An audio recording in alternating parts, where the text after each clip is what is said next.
ठीक है,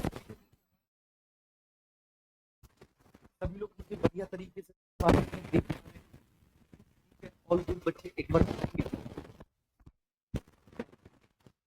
श्रद्धा जी हैं, आयत हैं, जी हैं, प्रदीप कुमार हैं, आकाश जी, बादल जी हैं, गर्ल हो तुम।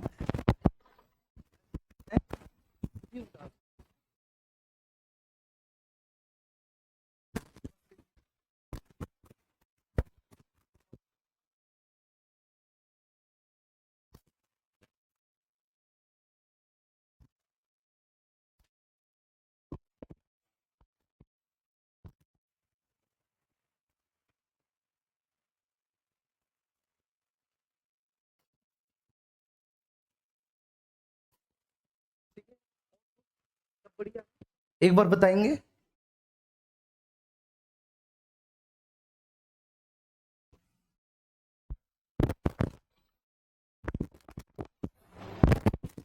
एक बार बताइएगा। ठीक है, ऑल गुड, सब ठीक है, सब अच्छा है।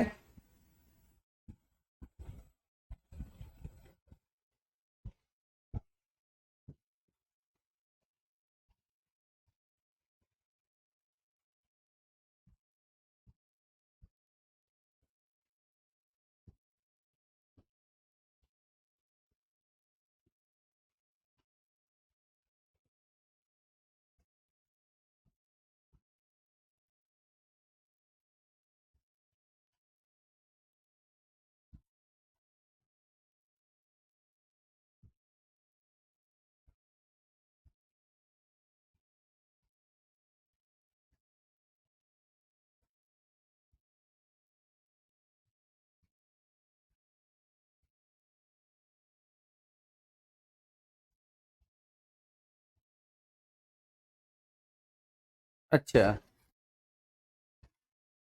हेलो, नमस्ते बेटा।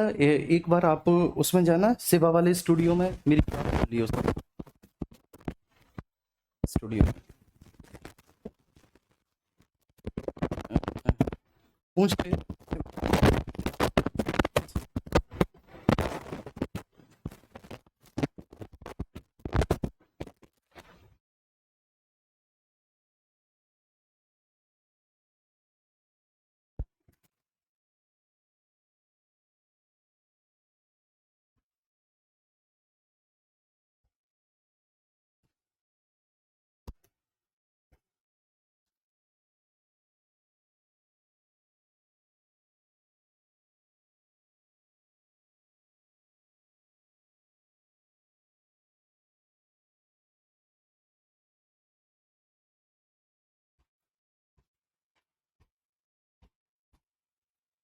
चलिए जी, thank you so much, thank you बेटा, थैंक यू। अब आप बताइएगा। ठीक है, वॉइस ठीक है, आवाज ठीक है। ठीक है, बताइएगा। अब आवाज सही से आ रही है, आवाज ठीक तरीके से आ पा रही है अब? प्लीज एक बार बताएंगे। हेलो। हाँ,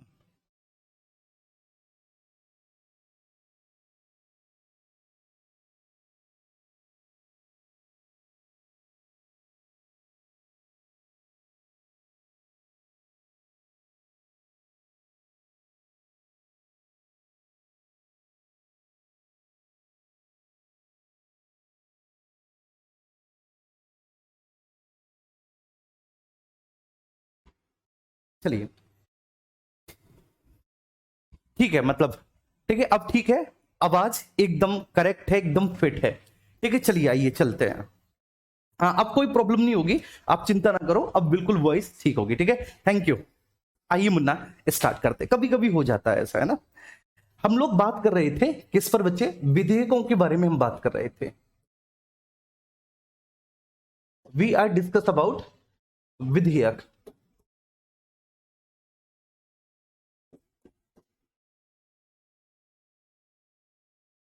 विधेयकों के संबंध में प्रक्रिया।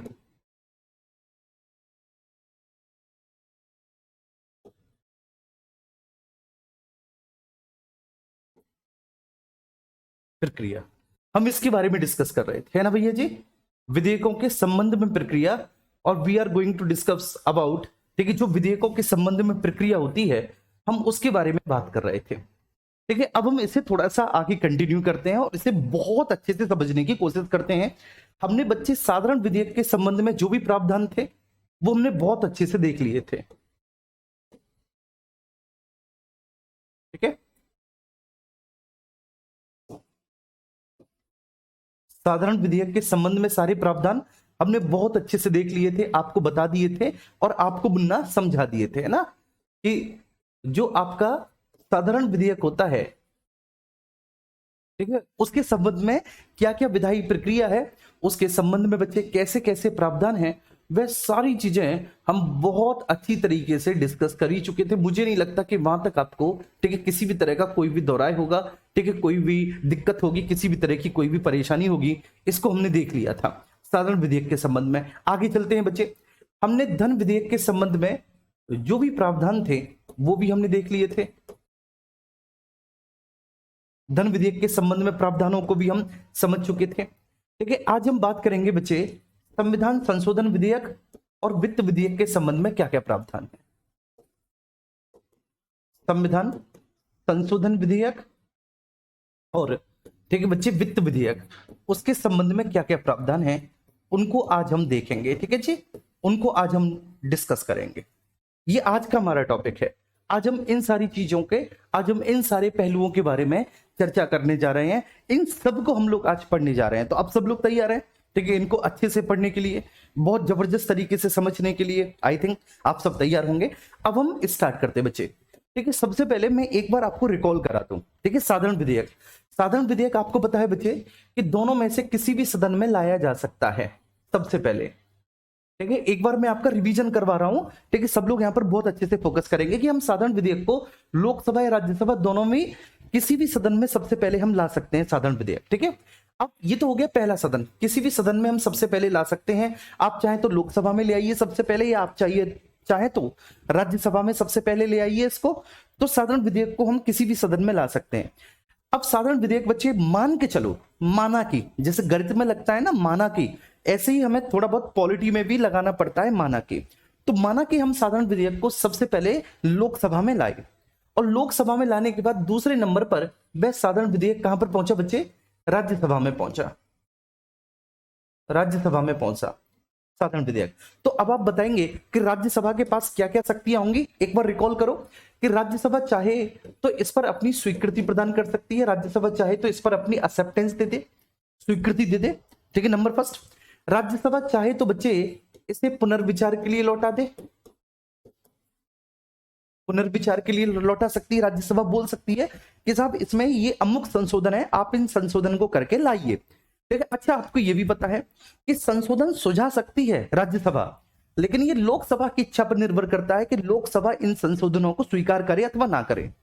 ये पूरी तरह से लोकसभा की इच्छा पर निर्भर करता है।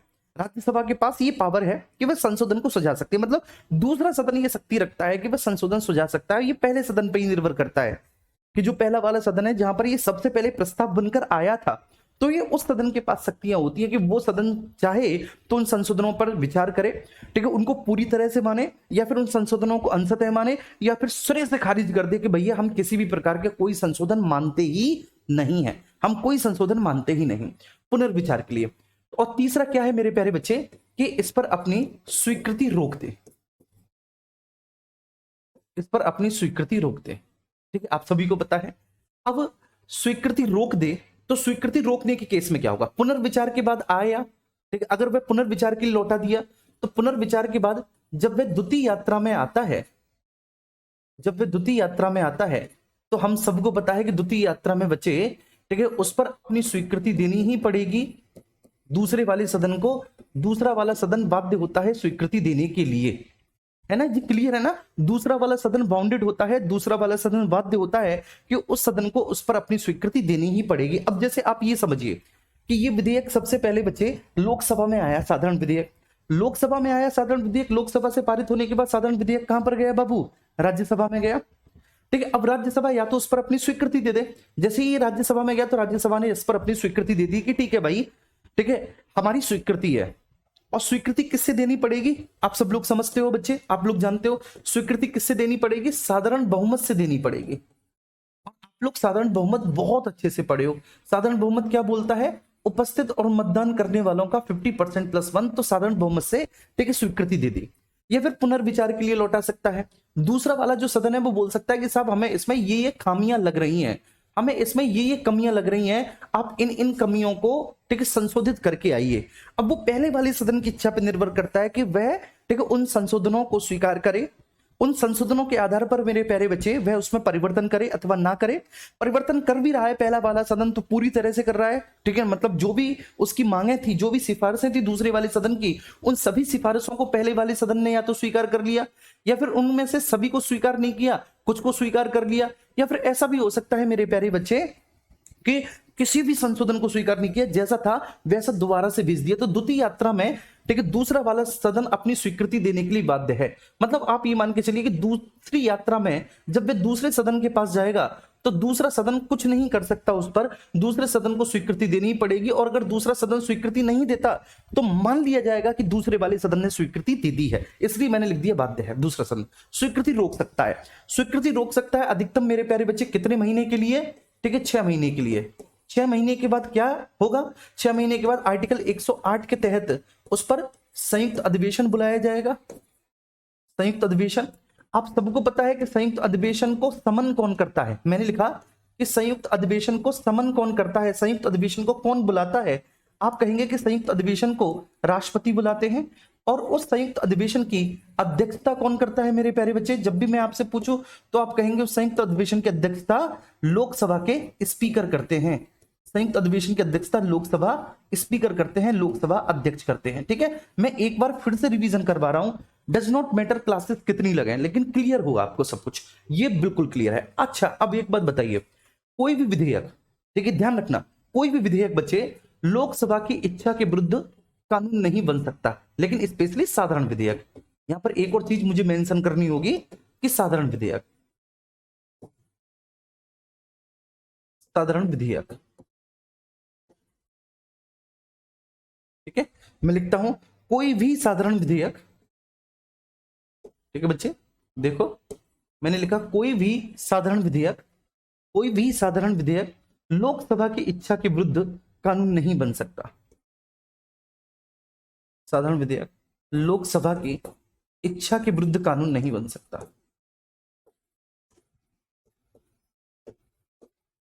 विरुद्ध कानून नहीं बन सकता, कानून नहीं बन सकता।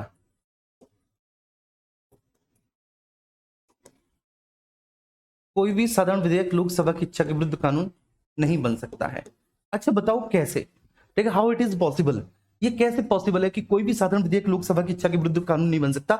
मान के चलिए लोकसभा से पास होकर आया, ठीक है, लोकसभा से वह पारित होकर आया, लोकसभा से पारित होने आया, और बच्चे लोकसभा से पारित होने के बाद वह गया राज्यसभा में, और जब वह मेरे प्यारे बच्चे राज्यसभा में गया तो राज्यसभा ने इस पर अपनी स्वीकृति रोक ली, स्वीकृति रोक ली। अब जब स्वीकृति रोक ली तो क्या होगा मेरे प्यारे बच्चे? ज्वाइंट सेशन होगा। आप लोगों को पता है ना, मैंने बताया ना कि स्वीकृति रोक ली तो क्या होगा? Joint session. अब आप ये बताइए, ज्वाइंट सेशन में दोनों सदन बैठेंगे, हम सब बहुत अच्छे से जानते हैं कि सर जो ज्वाइंट सेशन होगा, ज्वाइंट सेशन में दोनों ही सदन एक साथ बैठेंगे, लोकसभा भी बैठेगा राज्यसभा भी, लेकिन ज्वाइंट सेशन में मेजोरिटी किसके पास होगी? इस ज्वाइंट सेशन में मेजोरिटी किसके पास होगी? आप कहेंगे लोकसभा के पास होगी ज्वाइंट सेशन में मेजोरिटी।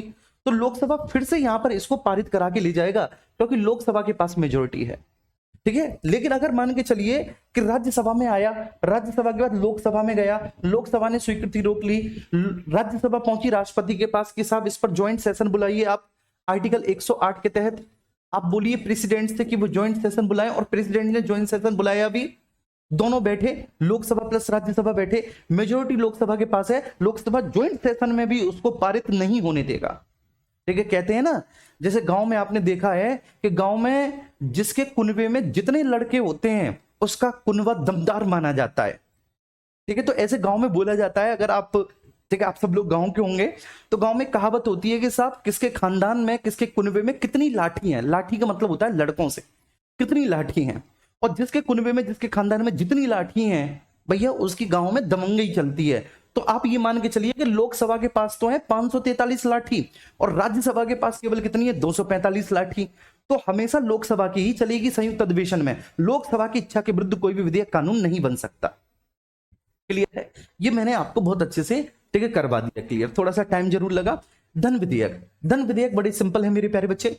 लोकसभा में ही सबसे पहले लाई जाएंगे धन विधेयक, लोकसभा से पारित होने के बाद राज्यसभा में जाएंगे। आप सब लोग बहुत अच्छे से जानते हो मेरे प्यारे बच्चे। ठीक है, राज्यसभा के पास क्या क्या पावर है इसके संबंध में कि राज्यसभा या तो इस पर अपनी स्वीकृति दे सकती है, राज्यसभा इस पर बच्चे पुनर्विचार के लिए भी बोल सकती है कि आप इस पर पुनर्विचार करके लाइए, और राज्यसभा मेरे प्यारे बच्चे इसको अधिकतम 14 दिनों तक रोक सकती है। बस स्वीकृति रोक सकती है 14 दिनों तक। ठीक है, हमेशा ध्यान रखना इस पर कभी भी संयुक्त अधिवेशन नहीं हो सकता। धन विधेयक पर कोई ज्वाइंट सेशन नहीं हो सकता।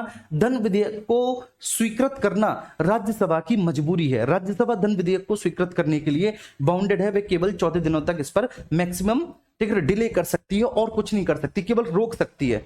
जैसे होता है ना मेरे प्यारे बच्चे, ठीक है, कोई कोई इतना उद्दंडी व्यक्ति होता है कि वो क्या कर सकता है, केवल डिले कर सकता है और कुछ नहीं कर सकता, ठीक है, और उसके अधिकार में कुछ नहीं है। तो ऐसा ही उद्दंडी व्यक्ति राज्यसभा है। राज्यसभा के अधिकार में कुछ खास है नहीं। राज्यसभा अधिकतम क्या कर सकती है, 14 दिनों तक डिले कर सकती है और कुछ नहीं कर सकती। भैया मैं सब करा दूंगा सर, रिकॉल आप बाद में करा देना, टॉपिक खत्म होने के बाद मैं सिलेबस भी करा दूंगा, टॉपिक भी करा दूंगा। ये सबसे कठिन चीजें हैं, इसको पढ़ लो, किताबें पढ़ते रह जाओगे मेरे प्यारे बच्चे, कुछ समझ में नहीं आएगा। ठीक है ना, पढ़ते रह जाओगे, कुछ समझ में नहीं है, कभी समझ नहीं पाओगे कि ये क्या हो गया। तो इसलिए मैं आपको बता रहा हूं। अच्छा, लेकिन ध्यान रखना धन विधेयक ठीक है पूर्व स्वीकृति से लाए जाते हैं राष्ट्रपति की, ये बात आपको ध्यान रखना है। इसमें पूर्व स्वीकृति होती है किसकी, राष्ट्रपति की। सामान्यतः राष्ट्रपति की पूर्व स्वीकृति से लाए जाते हैं। ठीक है, ये इनके संदर्भ में होता है कि ठीक है इन जनरल बच्चे राष्ट्रपति की हम पूर्व स्वीकृति से ही ऐसे विधेयकों को लेकर आते हैं। ये बात आई समझ में। अब हम संविधान संशोधन विधेयक पर चलते हैं। तो ये हमने दोनों विधेयक मेरे प्यारे बच्चे समझ लिए, ये वाला भी समझ लिया, ये वाला भी समझ लिया, समझ हम चुके थे। ठीक है, एक बार हम इसका क्या कर चुके हैं मेरे प्यारे बच्चे, रिवीजन कर चुके हैं ना दोस्त। बात समझ में आ रही है? रिवीजन का कई बार बच्चा निकल जाता है, बेटा निकल जाता है मुंह से, आप लोग बुरा तो नहीं मानते?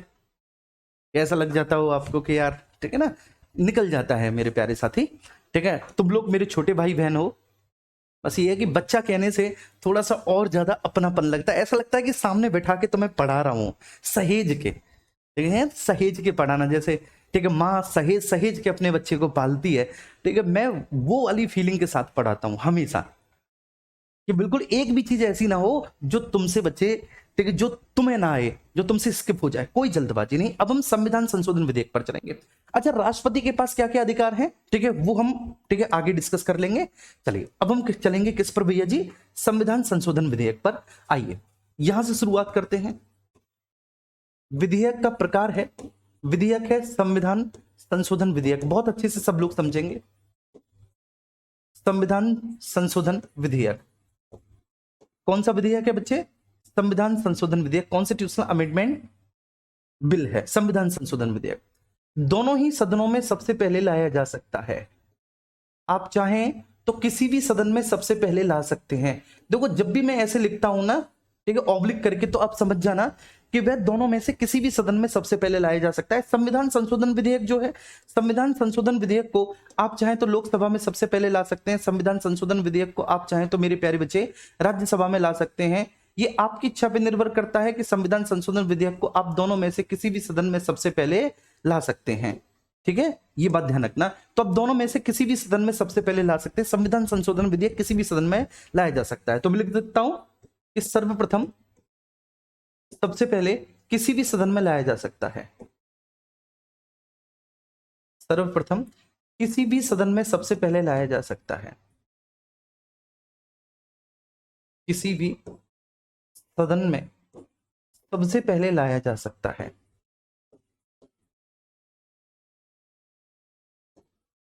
सबसे पहले लाया जा सकता है।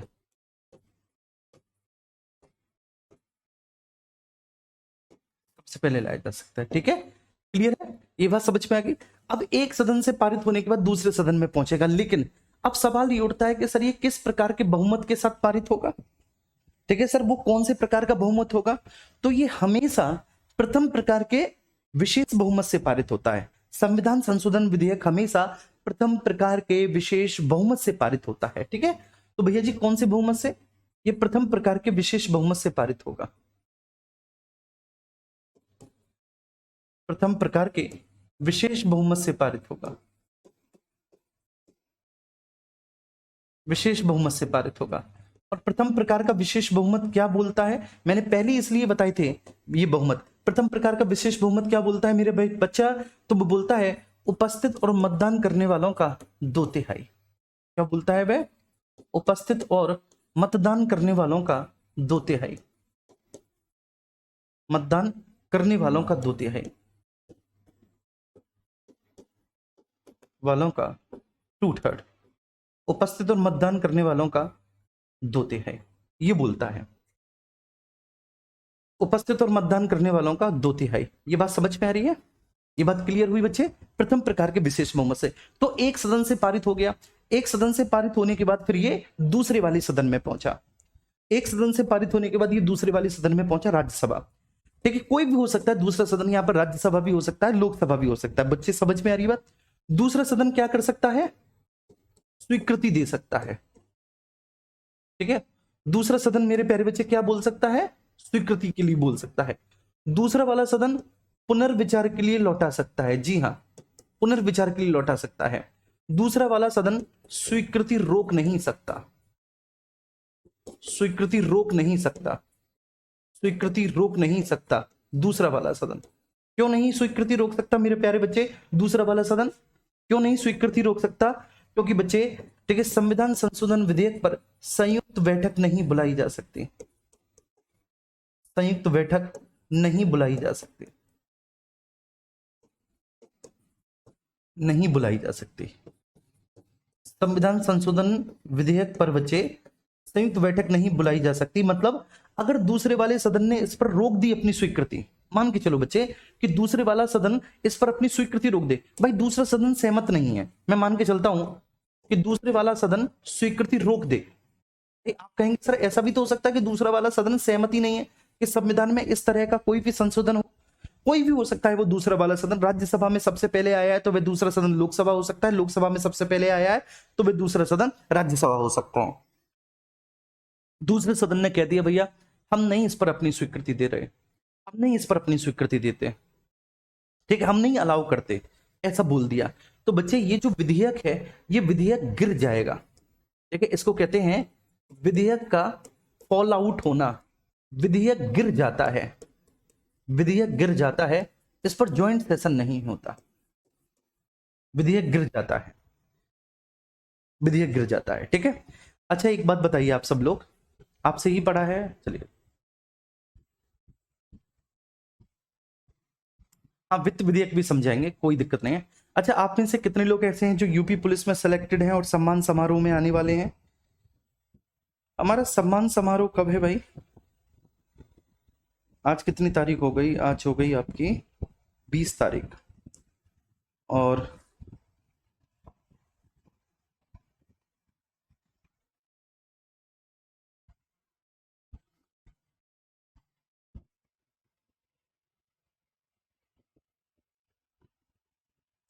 आई थिंक 29 तारीख को है हमारा सम्मान समारोह, थर्सडे को।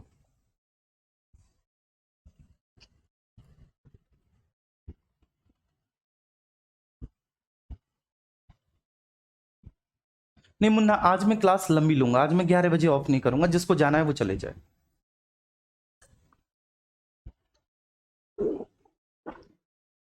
चलिए, इतनी डीप पॉलिटी आज तक नहीं पड़ी।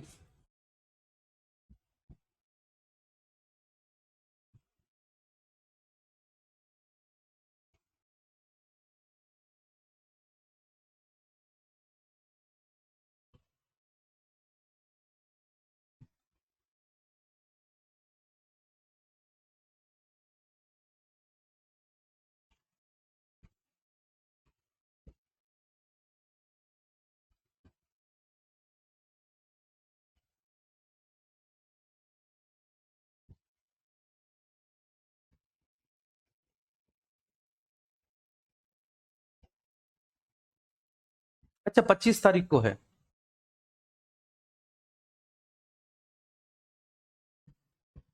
अच्छा 25 को है, अच्छा अच्छा अच्छा, 25 को है, हाँ मैं पूछ रहा था 25 को है। तो आप में से जो लोग सेलेक्टेड हैं, ठीक है ना, जो सेलेक्टेड हैं वो आइएगा, है ना। एक मिनट, एक मैंने भी वीडियो बनाई है सम्मान समारोह की। हाँ ये है, इसमें ठीक है, एक सेकंड। तो ठीक है, जिन लोगों का चयन हो चुका है यूपी पुलिस में, उनको ढेरों शुभकामना। आइएगा मेरे प्यारे बच्चे, बहुत अच्छा लगेगा।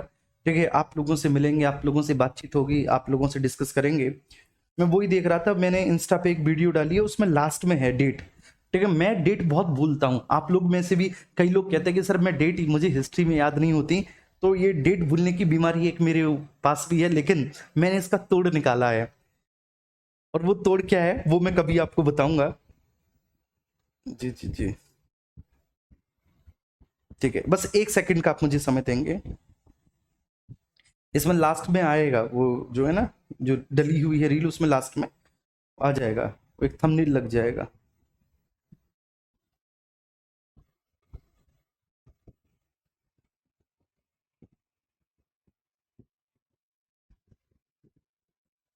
ओके, तो अब यहां तक बताएंगे बच्चे। ठीक है, किसी को किसी भी तरह की कोई इश्यू तो नहीं है। ठीक है, संविधान संशोधन विधेयक के बारे में हम लोग चर्चा कर रहे हैं, और उम्मीद करता हूं कि संविधान संशोधन विधेयक आपको बहुत अच्छे से क्लियर हो गया होगा। आई डोंट थिंक सो कि यहां तक किसी को किसी भी तरह का कोई भी डाउट होगा। ठीक है, प्लीज एक बार थम्स अप करके आप लोग बताएंगे। आप लोग एक बार बताएंगे, थम्स अप करेंगे और बताएंगे।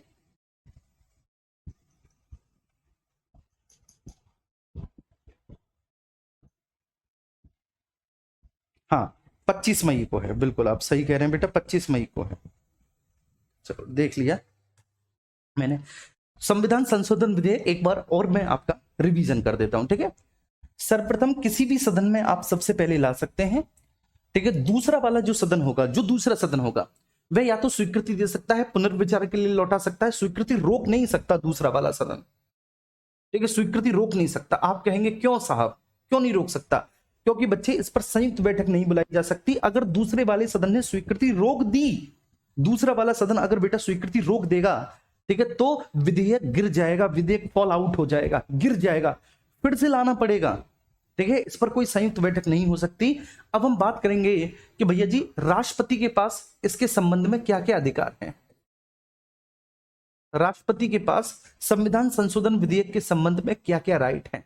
आप लोग ठीक है बड़े आश्चर्यचकित हो जाएंगे कि राष्ट्रपति के पास इस विधेयक के संबंध में केवल एक ही अधिकार है, और वो क्या है कि राष्ट्रपति इस पर अपनी स्वीकृति देने के लिए बाध्य है। राष्ट्रपति इस पर अपनी स्वीकृति देने के लिए बाउंडेड है। राष्ट्रपति इस पर अपनी स्वीकृति देने के लिए बाध्य है, बस। ठीक है, अच्छा राष्ट्रपति क्या क्या नहीं कर सकता? राष्ट्रपति इस पर पुनर्विचार नहीं कर सकता, पुनर्विचार नहीं कर सकता। राष्ट्रपति के पास मेरे प्यारे बच्चे इस विधेयक के संबंध में पुनर्विचार करने की शक्ति नहीं है, मतलब निलंबनकारी वीटो नहीं रखता राष्ट्रपति। राष्ट्रपति इस विधेयक के संबंध में आत्यंतिक वीटो भी नहीं रखता, आत्यंतिक वीटो भी, अब्सोल्यूट वीटो भी नहीं रखता। आत्यंतिक वीटो क्या है कि राष्ट्रपति की औकात नहीं कि राष्ट्रपति इस पर अपनी स्वीकृति रोक दे, स्वीकृति नहीं रोक सकता। राष्ट्रपति की हिम्मत ही नहीं है कि राष्ट्रपति इस पर अपनी स्वीकृति रोक दे। राष्ट्रपति निलंबनकारी वीटो भी इस पर नहीं ले सकता, और ना ही राष्ट्रपति बेटा इस पर पॉकेट वीटो ले सकता, ना ही राष्ट्रपति इस पर पॉकेट वीटो ले सकता। क्या मेरी बात समझ में आ रही है? क्या ये बात बहुत अच्छे से आप लोग समझ पा रहे हो? अगेन मैं एक बार और रिपीट करता हूं आप सब लोगों के सामने, जरा समझिएगा। संविधान संशोधन विधेयक जो है, संविधान संशोधन विधेयक दोनों सदनों में से किसी भी सदन में सबसे पहले लाए जा सकते हैं। किसी भी सदन में आप संविधान संशोधन विधेयक को सबसे पहले ले आइए। ठीक है ना, सर्वप्रथम सबसे पहले किसी भी सदन में ला सकते हैं। वो प्रथम प्रकार के विशेष बहुमत से पारित होंगे। विशेष बहुमत से जो होता है उपस्थित और मतदान करने वालों का 2/3। ये बात समझ में आ रही है? क्लियर है? संविधान संशोधन विधेयक के बारे में चर्चा भारतीय संविधान के आर्टिकल 368 में की गई है। किसमें की गई है बच्चे? 368 में की गई है संविधान संशोधन विधेयक। दूसरे वाले सदन में पहुंचा, दूसरा वाला सदन बच्चे इस पर अपनी स्वीकृति देगा। दूसरा वाला सदन पुनर्विचार के लिए भी लौटा सकता है, लेकिन रोक नहीं सकता। क्यों नहीं रोक सकता? क्योंकि मैंने आपको बताया बच्चे इस पर संयुक्त अधिवेशन का कोई भी प्रावधान नहीं है, विधेयक गिर जाएगा, रोक नहीं सकता। ये हो गया संविधान संशोधन विधेयक प्रथम प्रकार का। ठीक है, ये कौन सा हो गया? ठीक है, फर्स्ट टाइप संविधान संशोधन विधेयक फर्स्ट टाइप। ठीक है, फर्स्ट टाइप हो गया संविधान संशोधन विधेयक। अब मैं आगे बात करता हूं संविधान संशोधन विधेयक सेकंड टाइप, द्वितीय प्रकार का।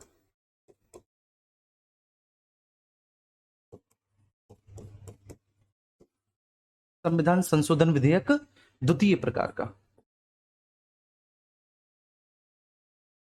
विधेयक जो है वह हम द्वितीय प्रकार के विधेयक के बारे में बात करेंगे, सेकंड टाइप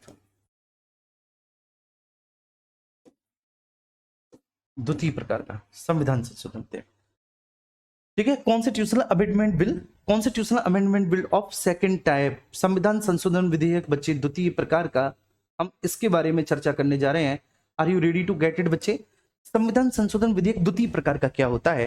ठीक है, इसको हम समझते हैं। तो इसमें कुछ नहीं है बच्चे, ठीक है, पहले वाले विधेयक जैसी ही प्रक्रिया है।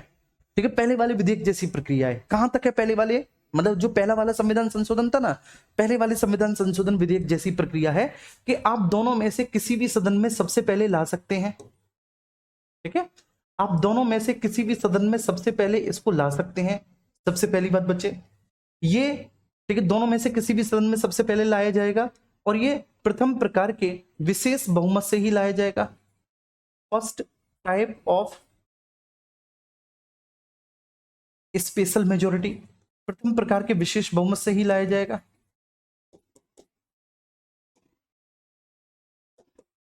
प्रथम प्रकार के विशेष बहुमत से ही लाया जाएगा मेरे प्यारे बच्चे। ये जी हाँ, ये ध्यान रखना, प्रथम प्रकार के विशेष बहुमत से लाया जाएगा। दूसरा सदन इस पर अपनी स्वीकृति दे सकता है। लेकिन दूसरा सदन पुनर्विचार के लिए लौटा सकता है। दूसरा सदन स्वीकृति रोक नहीं सकता, स्वीकृति रोक नहीं सकता दूसरा वाला सदन।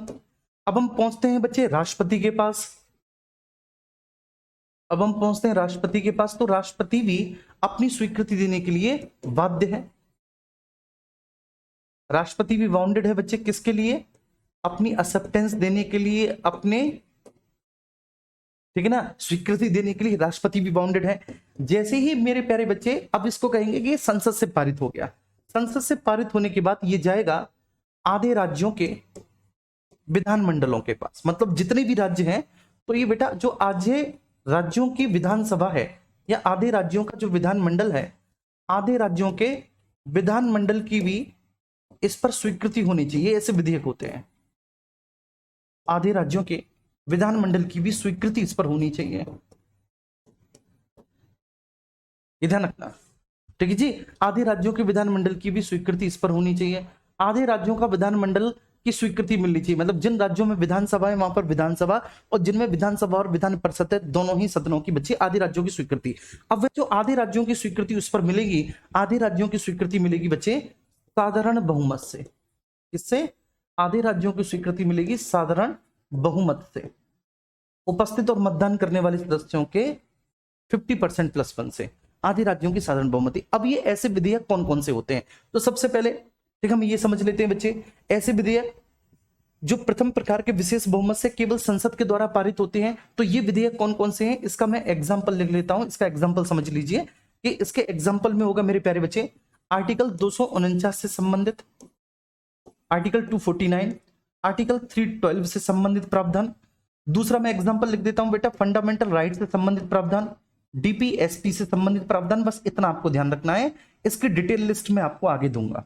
ठीक है, मैं पूरी डिटेल लिस्ट दे दूंगा कि भैया जी प्रथम प्रकार के विशेष बहुमत से हम कौन कौन से, ठीक है, संविधान संशोधन करते हैं, और जो द्वितीय प्रकार का, सॉरी, जो प्रथम प्रकार का विशेष बहुमत है, ठीक है, संविधान संशोधन विधेयक फर्स्ट टाइप, संविधान संशोधन विधेयक जो फर्स्ट टाइप है, जो कि प्रथम प्रकार का विशेष बहुमत है, ठीक है, उसके माध्यम से हम कौन कौन सा संविधान संशोधन करते हैं। और जो द्वितीय प्रकार का संविधान संशोधन विधेयक है, जिसमें प्रथम प्रकार के विशेष बहुमत के साथ साथ, प्रथम प्रकार के विशेष बहुमत के साथ साथ आधे राज्यों की भी विधानमंडल की स्वीकृति होती है बच्चे। तो उसके माध्यम से हम कहां कहां संविधान संशोधन करते हैं या कहां कहां परिवर्तन करते हैं। तो इसका एग्जाम्पल हो गया बेटा राष्ट्रपति के निर्वाचक मंडल में, राष्ट्रपति का जो निर्वाचक मंडल है, अगर उसमें हमें संशोधन करना है तो इसी से करेंगे हम, निर्वाचक मंडल में। राष्ट्रपति के निर्वाचन की पद्धति में अगर हमें किसी भी प्रकार का कोई भी परिवर्तन करना है,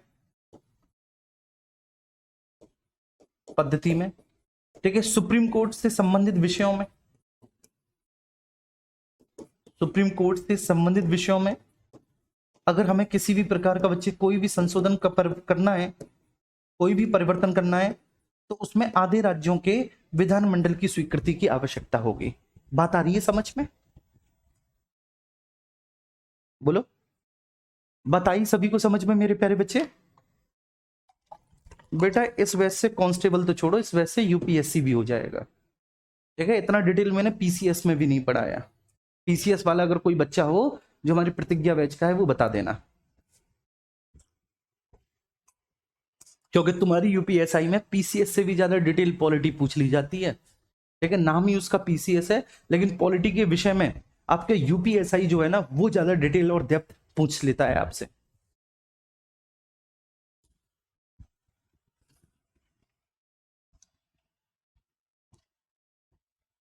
कार्तिकेय यार, कार्तिकेय का कमेंट है नमन का ये कौन से आर्टिकल में है? मैंने आपको पूरी प्रक्रिया बताई है, ठीक है ना। विधायी प्रक्रिया मैंने आपको बताई है, विधायी प्रक्रिया के बाद धन विधेयकों के संबंध में मैंने वित्तीय प्रक्रिया बताई है, और फिर तीसरे नंबर पे मैंने साधारण प्रक्रिया बताई है जो 118 से 122 तक है। ये उसी के अंतर्गत आते हैं, ये सब उसी के अंतर्गत आ रहे हैं,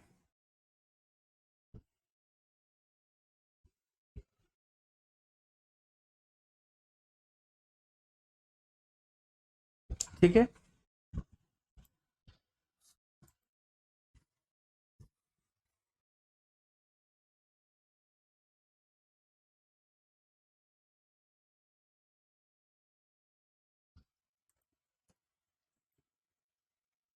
जी,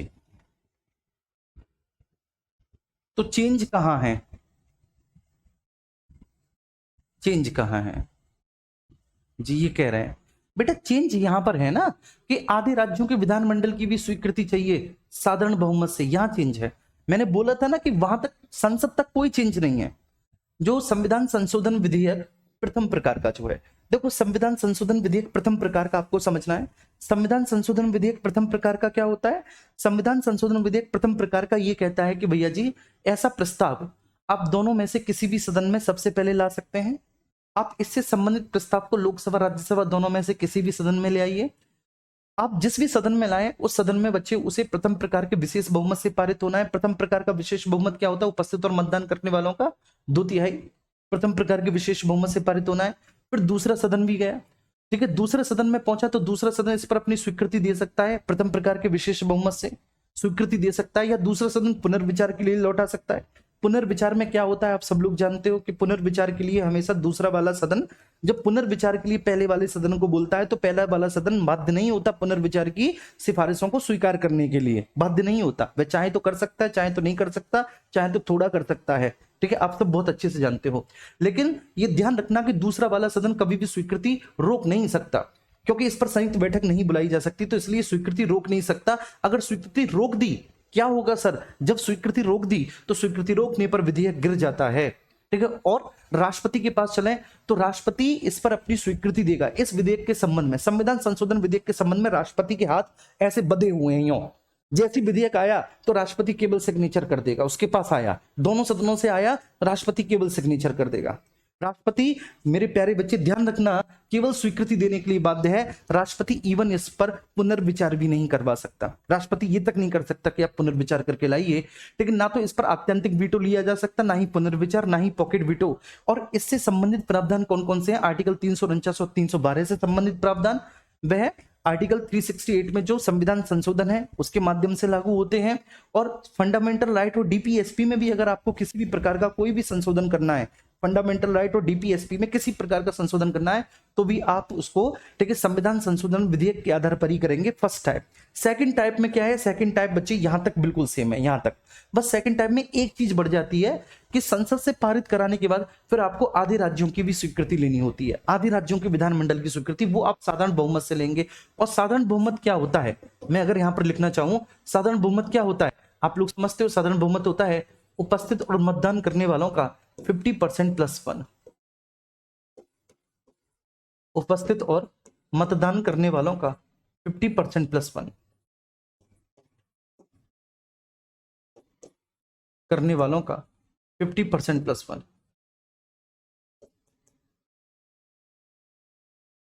+1, ठीक है ना। और जब आप बच्चे इसमें संशोधन करते हैं ना, ठीक है ना, द्वितीय प्रकार से जब आप संविधान में संशोधन करते हैं तो राष्ट्रपति के निर्वाचक मंडल में, निर्वाचन पद्धति में, सुप्रीम कोर्ट से संबंधित विषयों में, 7वीं अनुसूची के विषयों में आप इसी में परिवर्तन करेंगे।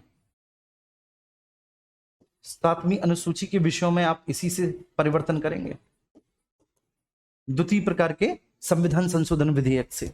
जो द्वितीय प्रकार का संविधान संशोधन विधेयक है उसी से आप परिवर्तन करेंगे। अब ये बात समझ में आ रही है? अब देखो मैं बताता हूं, जिन भी लोगों को ये बात 90%, 80 से 90% समझ में आ रही है, जो भी स्टूडेंट इस बात को पहली बार में 80 से 90% समझ पाए, इसका मतलब है कि वो दरोगा बनेंगे। लिख के ले लो इस बात को, ठीक है, वो बनेंगे, ठीक है ना। इसके बाद आपको क्या करना है, जिनके नहीं समझ में आ रही वो एक बार और लेक्चर देखना, दूसरी बार समझ में आ जाएगा, क्योंकि ये बातें अच्छों की समझ में नहीं आती, ये बहुत कठिन कॉन्सेप्ट है।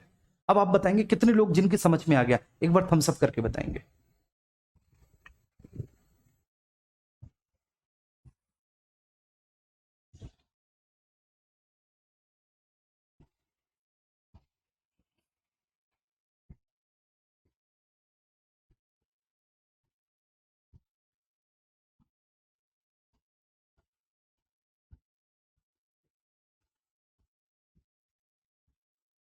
विधेयक गिर गया तो गिर गया, दोबारा से लाओ इसे फिर से। स्वतंत्र यादव, स्वतंत्र बेटा, ठीक है, मैं देख लूंगा।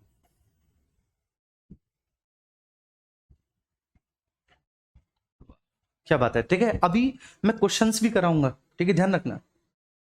अभी मैं बेटा क्वेश्चंस भी कराऊंगा, और कोशिश करा करो सब लोग इस क्लास को लाइव लेने की, ठीक है। इस क्लास को लाइव लो, इस वाली को, इस क्लास में आप लाइव में जियो, ठीक है। इसको मत कोशिश करो कि अब 1.5 की स्पीड से हम बाद में देख लेंगे, कल को देख लेंगे, परसों को देख लेंगे। इस क्लास में अब बस यही कोशिश करो कि ये क्लास मेरे प्यारे बच्चे, कि ये आप जो है ना इसको लाइव लें, इस क्लास को। मेरी आप सब लोगों से रिक्वेस्ट है, करो कोशिश कि इसको आप लाइव लो।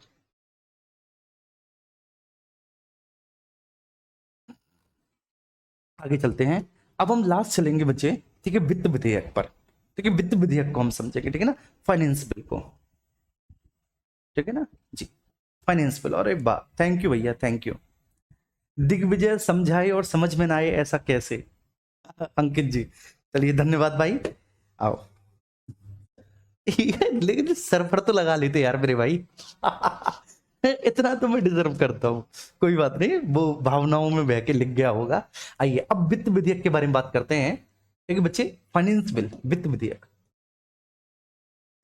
देखो समझो, वित्त विधेयक, धन विधेयक, दोनों में क्या अंतर है, इसको आपको बहुत अच्छे से समझना है, ठीक है। जरा देखो बच्चे, वित्त विधेयक, ठीक है, बहुत अच्छे से, बहुत आराम से, ठीक है, पूरी तल्लीनता से इसको समझो आप लोग, जो मैं आपको समझाना चाह रहा हूं। जब बात वित्त विधेयक के संबंध में आती है, वित्त विधेयक मतलब ऐसे विधेयक जिनका संबंध वित्तीय प्रक्रिया से हो, वित्तीय प्रक्रिया से संबंधित, ऐसे विधेयक बेटा जो वित्तीय प्रक्रिया से संबंधित होते हैं। बड़ी स्वाभाविक सी बात है। वित्तीय प्रक्रिया क्या होती है मेरे प्यारे बच्चे, ठीक है, वित्तीय प्रक्रिया क्या होती है, तो वित्तीय प्रक्रिया का मतलब होता है कि सरकार को प्राप्त होने वाली आय, जिसको आप कहेंगे पब्लिक इनकम, सार्वजनिक आय, और जो सरकार का खर्चा होता है ये उससे संबंधित होते हैं, सार्वजनिक व्यय। तो ऐसे विधेयक वित्त विधेयक कहलाते हैं जिनका संबंध, ठीक है, सरकार के फाइनेंशियल एक्टिविटी से होता है, जिनका संबंध सरकार की वित्तीय, ठीक है ना, प्रक्रिया से होता है, वित्तीय गतिविधियों से होता है। आप ऐसा कह सकते हैं कि वित्तीय गतिविधियों से संबंधित, वित्तीय प्रक्रिया से संबंधित, ठीक है। यहां पर आप एक्टिविटी, फाइनेंशियल एक्टिविटी वर्ड लिखेंगे तो वो ज्यादा सटीक होगा, वित्तीय गतिविधियों से संबंधित ऐसे विधेयक, ठीक है, जो वित्तीय गतिविधियों से संबंधित होते हैं। वित्तीय गतिविधियां क्या होती है मेरे प्यारे बच्चे, सरकार को प्राप्त होने वाली आय और सरकार का होने वाला खर्चा, ठीक है, हम उनको सरकार की वित्तीय गतिविधियां, ठीक है, बोलते हैं। अच्छा, अब सरकार को जो भी आय प्राप्त होती है बच्चे, तो इसमें स्पेशली आपको ये ध्यान रखना है, ठीक है, बहुत अच्छे से। सरकार को जो आय प्राप्त हो रही है, ठीक है ना। इसमें एक तो हम शामिल करेंगे राजस्व आय, ठीक है, उससे इसका संबंध होता है राजस्व आय, इसको रेवेन्यू इनकम बोलते हैं। आपको इकोनॉमी वाले सर बताएंगे कि रेवेन्यू इनकम का मतलब ऐसा होता है कि वो इनकम जिस पर सरकार की किसी भी प्रकार की कोई देनदारी नहीं होती और जिसको सरकार की किसी भी प्रकार की कोई आर्थिक क्रिया का प्रतिफल नहीं माना जाता। और रेवेन्यू इनकम दो प्रकार की होती है, एक टैक्सेस से और एक नॉन टैक्सेस से प्राप्त होने वाली इनकम। टैक्सेस से प्राप्त होने वाली इनकम में डायरेक्ट टैक्सेस से प्राप्त होने वाली इनकम, इनडायरेक्ट टैक्सेस से प्राप्त होने वाली इनकम, और जो नॉन टैक्सेस इनकम है उसमें हम बात करेंगे ऋण अदायगी। तो इसमें हम ऋण अदायगी भी शामिल करते हैं, ऋण अदायगी, लोन रिपेमेंट। तो लोन रिपेमेंट से प्राप्त होने वाली जो इनकम होती है उसको भी हम इसमें शामिल करेंगे। ठीक है, ध्यान रखना, सार्वजनिक आय के अंतर्गत हम केवल दो प्रकार की इनकम और सरकार के जितने भी खर्चे होते हैं बच्चे, तो उसके संबंध में अगर किसी भी प्रकार का कोई विधेयक लाया जा रहा है तो उसको हम वित्त विधेयक कहेंगे। क्या कहेंगे? उसको हम वित्त विधेयक कहते हैं। ठीक है, अब इसको बहुत अच्छे से आप लोग समझिए जो मैं आपको समझाना चाह रहा हूं। ये वित्त विधेयक जो है हल्का सा आपको थोड़ा सा कठिन लगेगा, लेकिन मैं पूरी कोशिश करूंगा कि आपको समझा दूं, क्योंकि आपने कभी पढ़े ही नहीं। ये जो वित्त विधेयक है बेटा, फाइनेंस बिल है, ये फाइनेंस बिल दो प्रकार के हैं। ठीक है, एक है प्रथम प्रकार के, प्रथम प्रकार जिनके बारे में उल्लेख भारतीय संविधान के आर्टिकल 117 क्लॉज 1 में किया गया है, और दूसरे हैं द्वितीय प्रकार के, द्वितीय प्रकार के जिनके बारे में जिक्र भारतीय संविधान के आर्टिकल 117 क्लॉज 3 में किया गया है। ठीक है जी, चलिए अब वित्त विधेयक क्या है जरा समझिए। वित्त विधेयक, वित्त विधेयक होते हैं मेरे प्यारे बच्चे कि ऐसे विधेयक जिनमें धन विधेयक के तो प्रावधान होते ही हैं, ऐसे विधेयक जिनमें धन विधेयक के तो प्रावधान अनिवार्य रूप से हैं ही, जिनमें धन विधेयक के प्रावधान तो अनिवार्य रूप से हैं ही। अब धन विधेयक क्या है, मनी बिल क्या है? धन विधेयक की परिभाषा आर्टिकल 110 में है। ठीक है ना, धन विधेयक की परिभाषा, माफ करना, ठीक है, मैं लिख लेता हूं। पहले आप यहां से समझो कि आप यहीं से पढ़ना शुरू कर रहे हो कि धन विधेयक क्या है। आपने लेक्चर यहीं से स्टार्ट किया कि धन विधेयक क्या है, आप ही मान के चलो, है ना। सब लोग, हल्का सा कठिन है बाबू, लेकिन सब कुछ समझ में आ जाएगा। मैं लास्ट में तुम लोगों के एक एक के कमेंट लूंगा। तो पहले हम ये मान के चलते हैं कि धन विधेयक है क्या, इसको समझते हैं।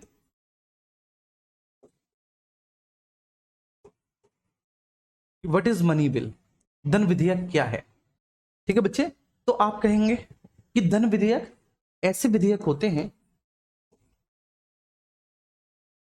ऐसे विधेयक होते हैं, ठीक है बच्चे, नंबर फर्स्ट, जो राष्ट्रपति की पूर्व स्वीकृति से लाए जाते हैं। सबसे पहली बात, राष्ट्रपति की पूर्व स्वीकृति से लाए जाते हैं, पूर्व स्वीकृति से लाए जाते हैं। क्लियर हो गया? दूसरा मेरे प्यारे बच्चे, जो सर्वप्रथम लोकसभा में ही प्रस्तुत किए जाते हैं, सर्वप्रथम लोकसभा में ही प्रस्तुत किए जाते हैं, लोकसभा में ही प्रस्तुत किए जाते हैं। एंड द थर्ड, ठीक है, ये विधेयक धन विधेयक हैं, ठीक है, कोई भी विधेयक धन विधेयक है, इसको प्रमाणित करता है लोकसभा अध्यक्ष।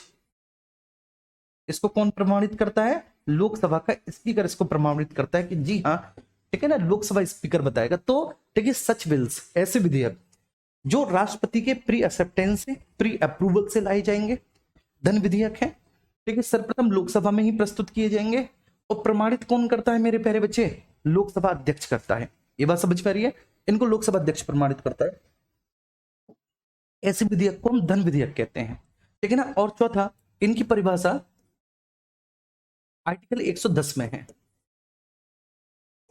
इनकी जो डेफिनेशन है, इनकी डेफिनेशन भारतीय संविधान के आर्टिकल 110 में दे रखी है।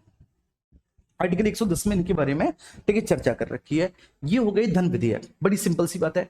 अब धन विधेयक का मतलब, ठीक है, मैंने आपको बहुत अच्छे से समझा दिया कि आप मोटा मोटा ये समझ लीजिए कि ये धन विधेयक है। ठीक है, मोटा मोटा आप ये समझ लीजिए कि धन विधेयक है मेरे प्यारे बच्चे। ठीक है, मान के चलिए कि करों के संबंध में अगर किसी भी तरह का प्रावधान है, करों के संबंध में प्रावधान है मेरे प्यारे बच्चे, किसी भी नए कर को जोड़ना है, किसी भी पुराने कर को हटाना है, ठीक है, करों की दर में परिवर्तन करना है, तो ये सभी धन विधेयक के अंतर्गत आते हैं, ये सभी मनी बिल के अंतर्गत आते हैं। ठीक है, बस आप इतना समझिए, बस आप इतना समझिए। समझ में आ गया मनी बिल क्या है? समझ में आ गया कि सब मनी बिल के बारे में हमें इतना पता है कि राष्ट्रपति की पूर्व स्वीकृति से लाते हैं, लोकसभा में आए जाते हैं, लोकसभा का स्पीकर जो होता है वो प्रमाणित करता है कि हाँ भाई ये धन विधेयक है अथवा नहीं। ठीक है, और ठीक है, इनकी परिभाषा भारतीय संविधान के आर्टिकल 110 में दे रखी है।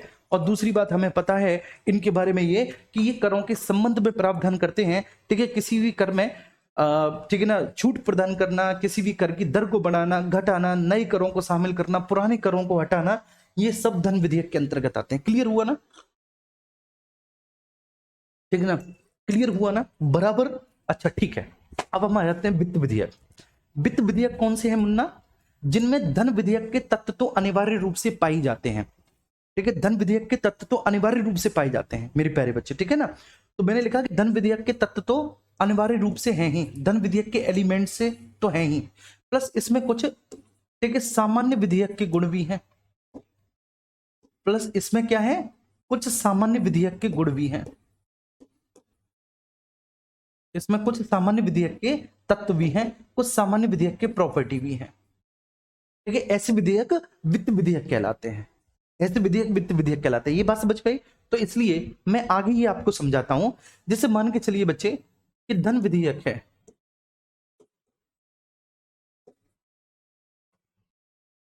ये कोई धन विधेयक है, धन विधेयक, प्रत्येक धन विधेयक वित्त विधेयक होगा। स्वाभाविक सी बात है, ये क्या हो गया, वित्त विधेयक, वित्त विधेयक।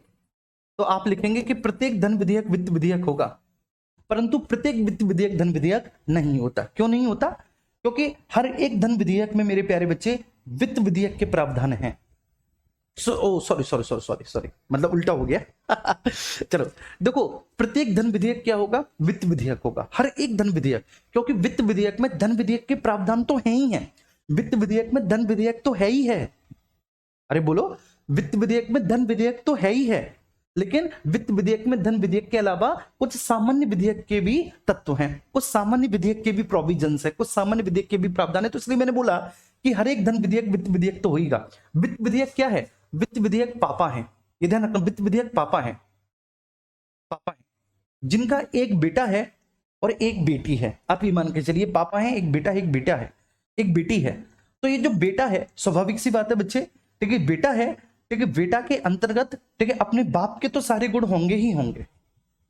ठीक है, बाप के तो सारे गुण होंगे होंगे, लेकिन जो बाप हैं, ठीक है, जो पिताजी हैं, उनके अंदर बेटा के गुण हो भी सकते हैं, ठीक है, और नहीं भी हो सकते। क्यों? क्योंकि उनके अंतर्गत कुछ सामान्य विधेयक के तत्व भी हैं। तो कुछ इस तरह से मैंने आपको ये समझाया, आपको ये बात बहुत अच्छे से समझ में आ गई होगी, क्योंकि वित्त विधेयक में धन विधेयक के प्रावधान तो है ही है भाई, धन विधेयक के तो तत्व अनिवार्य रूप से हैं ही, प्लस कुछ सामान्य विधेयक के तत्व भी हैं। तो इसलिए प्रत्येक धन विधेयक तो वित्त विधेयक हुआ ना, क्योंकि वित्त विधेयक में धन विधेयक के प्रावधान तो अनिवार्य रूप से हैं, तो प्रत्येक धन विधेयक वित्त विधेयक हुआ। यही लिख रखा है मैंने कि प्रत्येक धन विधेयक वित्त विधेयक तो होगा, लेकिन प्रत्येक वित्त विधेयक धन विधेयक नहीं होगा। क्यों? क्योंकि वित्त विधेयक में कुछ अतिरिक्त प्रावधान सामान्य विधेयक के भी जुड़े हुए होते हैं। नोट में आप इस बात को लिख लीजिएगा, नोट में आप इस बात को लिख लीजिएगा कि भाई प्रत्येक धन विधेयक वित्त विधेयक होता है, प्रत्येक धन विधेयक वित्त विधेयक होता है, वित्त विधेयक होता है, होता है, परंतु प्रत्येक वित्त विधेयक धन विधेयक नहीं होता, प्रत्येक वित्त विधेयक धन विधेयक नहीं होता,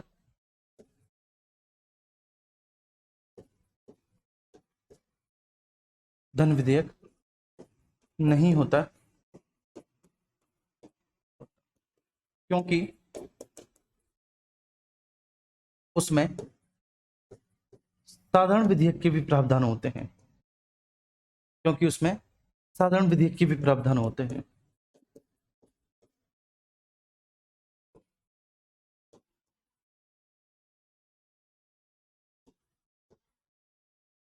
से भी संबंधित प्रावधान होते हैं।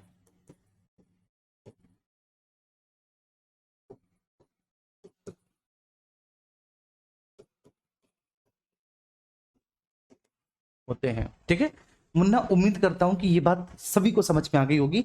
अब हम चलते हैं वित्त विधेयक प्रथम प्रकार के और द्वितीय प्रकार के अंतर क्या है? तो देखो बच्चे, जो प्रथम प्रकार के वित्त विधेयक हैं, प्रथम प्रकार के जो वित्त विधेयक हैं, इनको आपको समझना है कि प्रथम प्रकार के वित्त विधेयक क्या है। यहां तक सबको समझ में आया? एक बार बताएंगे थम्स अप करके। अजय प्रताप कह रहे हैं सॉरी सर समझ में नहीं आ रहा। ठीक है ना, देखो बेटा, देखिए एक बार और रिपीट करना आप, ठीक है, रिवीजन करना एक बार और, आएगा समझ में। जिनके आ रहा है वो बताओ यार। सौरभ यादव कह रहे हैं क्या यार बी एक टॉपिक कितनी बार पढ़ाओगे सौरभ? हो सकता है बेटा तुम इंटेलिजेंट हो, ठीक है, तुम बहुत प्रतिभाशाली हो, लेकिन इस क्लास में हर एक बच्चा इतना प्रतिभाशाली नहीं है, ठीक है ना। और ध्यान रखना, ये जो है ना वित्त विधेयक और संविधान संशोधन विधेयक, ये मैं ठीक है पहली बार पढ़ा रहा हूं। उससे पहले मैंने केवल क्या पढ़ाया था? साधारण विधेयक और धन विधेयक पढ़ाया था इससे पहले, ठीक है ना सौरभ। इसलिए यार प्लीज ऐसे मत बोला करो बाबू। गहरी नींद से भी अगर सर उठ के पूछ लोगे तो एक एक शब्द बता दूंगा। क्या बात है, यही कॉन्फिडेंस चाहिए अमित कुमार, वेरी गुड। चलो एक बार बताओ सब लोग।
चलिए ठीक है सर, आइए, बहुत अच्छे, क्लियर है सभी को, बहुत बढ़िया, ऑल गुड। आइए अब बेटा, ये जो प्रथम प्रकार के वित्त विधेयक हैं, ये ध्यान रखना, प्रथम प्रकार के जो वित्त विधेयक होंगे इनके संबंध में क्या है। प्रथम प्रकार के वित्त विधेयक के संबंध में एक चीज है कि भाई सर्वप्रथम आप इनको लोकसभा में ही ला सकते हैं, सर्वप्रथम लोकसभा में ही प्रस्तुत किए जा सकते हैं, ठीक है ना, ये ध्यान रखना। प्रथम प्रकार के जो वित्त विधेयक हैं, प्रथम प्रकार के वित्त विधेयक के संबंध में क्या प्रोसेस है? प्रथम प्रकार के वित्त विधेयक के संबंध में प्रोसेस है कि सर्वप्रथम लोकसभा में ही प्रस्तुत किए जा सकते हैं। ध्यान रखना नंबर फर्स्ट पॉइंट कि बेटा आप सबसे पहले इनको लोकसभा में ही लाओगे, आप सबसे पहले इनको लोकसभा में ही प्रस्तुत करोगे, ठीक है, आप सबसे पहले इनको लोकसभा में ही प्रस्तुत करोगे। दूसरा, ठीक है, राष्ट्रपति की पूर्व स्वीकृति से लाई जाएंगे ये, राष्ट्रपति की पूर्व स्वीकृति से लाए जाएंगे, बस, ठीक है। प्रथम प्रकार के वित्त विधेयक के बारे में, ठीक है, आपको दो पॉइंट याद रखने हैं। प्रथम प्रकार का वित्त विधेयक जो होगा, प्रथम प्रकार का वित्त विधेयक सबसे पहले लोकसभा में लाया जाएगा, ठीक है, धन विधेयक की तरह सर्वप्रथम लोकसभा में लाए जाएंगे और बच्चे राष्ट्रपति की पूर्व स्वीकृति से लाई जाएंगे। क्लियर हुआ?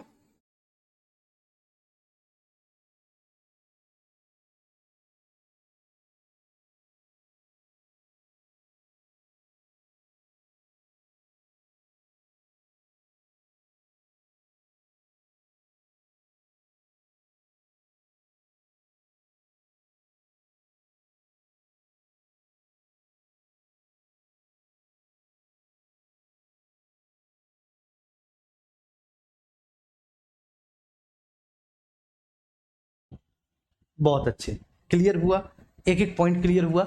सबसे पहले लोकसभा में लाए जाएंगे राष्ट्रपति की, ठीक है, पूर्व स्वीकृति से लाए जाएंगे। बहुत अच्छे मुन्ना, ठीक है। जो द्वितीय प्रकार के हैं, जो दूसरे प्रकार के हैं, ठीक है, दूसरे प्रकार के क्या है मेरे प्यारे बच्चे? ये एक तरह से, ये एक तरह से बच्चे साधारण विधेयक हैं। तो मैं लिख देता हूं सामान्यतः ये साधारण विधेयक ही होते हैं। ये मेरी बात आप समझना, देखिए इन जनरल सामान्यतः ये साधारण विधेयक भी होते हैं। ये एक तरह से बच्चे सामान्यतः साधारण विधेयक भी होते हैं। सामान्यतः साधारण विधेयक भी होते हैं। कैसे बच्चे? किसी भी सदन में आप स्टार्ट कर सकते हैं इनको। नंबर फर्स्ट पॉइंट बेटा, किसी भी सदन में प्रारंभ कर सकते हैं। किसी भी सदन में आप इनको प्रारंभ कर सकते हैं या किसी भी सदन में आप इनको प्रस्तुत कर सकते हैं। लेकिन बस एक बात है कि जब ये जिस भी सदन में आएंगे तो आप पूर्व स्वीकृति लेंगे राष्ट्रपति की। बस इतनी सी बात है। पूर्व स्वीकृति लेंगे आप किसकी? राष्ट्रपति की। बस इतनी सी बात है। किसी भी सदन में आप स्टार्ट कर दो, लेकिन जिस भी सदन में आएंगे ना मुन्ना, तो आपको राष्ट्रपति की पूर्व स्वीकृति लेनी पड़ेगी। बस इतना सा काम आपको करना पड़ेगा, बाकी कुछ भी नहीं है। देखिए अब फिर से आप समझो, मैं फिर से बता रहा हूं। फिर से एक पॉइंट है, वित्त विधेयक। वित्त विधेयक कौन से हैं? जिनमें धन विधेयक के तत्व अनिवार्य रूप से हैं। धन विधेयक के तत्व तो अनिवार्य रूप से उनमें शामिल ही होंगे, प्लस कुछ सामान्य विधेयक के तत्व भी होंगे। ठीक है, प्लस कुछ सामान्य विधेयक के तत्व भी उनमें शामिल होंगे। तो इसलिए मैंने आपको क्या बताया? इसलिए मैंने आपको बताया बच्चे कि प्रत्येक धन विधेयक वित्त विधेयक होता है, लेकिन प्रत्येक वित्त विधेयक धन विधेयक नहीं है, क्योंकि उसमें सामान्य विधेयक के तत्व भी शामिल। अब नींद में आप इस बात को नहीं भूलोगे कभी, नींद में भी। ठीक है, वित्त विधेयक दो प्रकार के, प्रथम द्वितीय। प्रथम प्रकार के जो वित्त विधेयक है, बस दो चीज याद रखनी है कि प्रथम प्रकार के वित्त विधेयक सबसे पहले लोकसभा में लाए जाएंगे, राष्ट्रपति की पूर्व स्वीकृति से आएंगे। ठीक है, इसके बाद शेष सभी उपबंध जो होंगे, शेष सभी उपबंध साधारण विधेयक के समान होंगे। इसके बाद शेष सभी फॉर्मेलिटी, शेष सभी उपबंध साधारण विधेयक के समान होंगे। शेष सभी उपबंध साधारण विधेयक के समान होंगे। साधारण विधेयक के समान होंगे।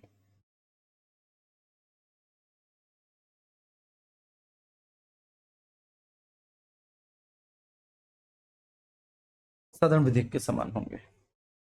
क्लियर है? ये बात समझ में आई? द्वितीय प्रकार के, जिनके बारे में सामान्यतः साधारण विधेयक है ही, ये सामान्यतः साधारण विधेयक है ही, आप किसी भी सदन में प्रस्तुत कर सकते हैं। बस जब आप जिस भी सदन में लाएंगे, देखिए जब आप लोकसभा में लाएंगे तो लोकसभा में लाने से पहले राष्ट्रपति से पूछ लो, या आप राज्यसभा में लाएंगे तो राज्यसभा में लाने से पहले आप राष्ट्रपति से पूछ लो। ये द्वितीय प्रकार के हैं। ठीक है, अब हम बात करेंगे आगे वित्त विधेयक के बारे में, धन विधेयक। ठीक है बच्चे, अब हम आगे, ठीक है, वित्त विधेयक कैसे पास होते हैं इसके बारे में बात करेंगे। आगे बच्चे वित्त विधेयक, मैंने यहां पे लिखा वित्त विधेयक। समझना है सभी को। अरे भैया सीधा सीधा लिख जा, वित्त विधेयक। ठीक है बच्चे, यहां पर, अब यहां पर मैंने वित्त विधेयक लिख लिया, तो यहां पर लिखा मैंने प्रथम प्रकार का, फर्स्ट टाइप, और यहां पर मैंने लिख लिया भैया सेकंड टाइप, द्वितीय प्रकार का। ये प्रथम प्रकार का, ये द्वितीय प्रकार का। ठीक है जी, अब सब लोगों को बहुत अच्छे से ध्यान में रखना है कि कैसे क्या प्रोसेस होगी, प्रथम और द्वितीय प्रकार का। या फिर आप ऐसे लिखो, ऐसे मत करो इनको, वित्त विधेयक आप ऐसे लिखो, प्रथम प्रकार का, फर्स्ट टाइप,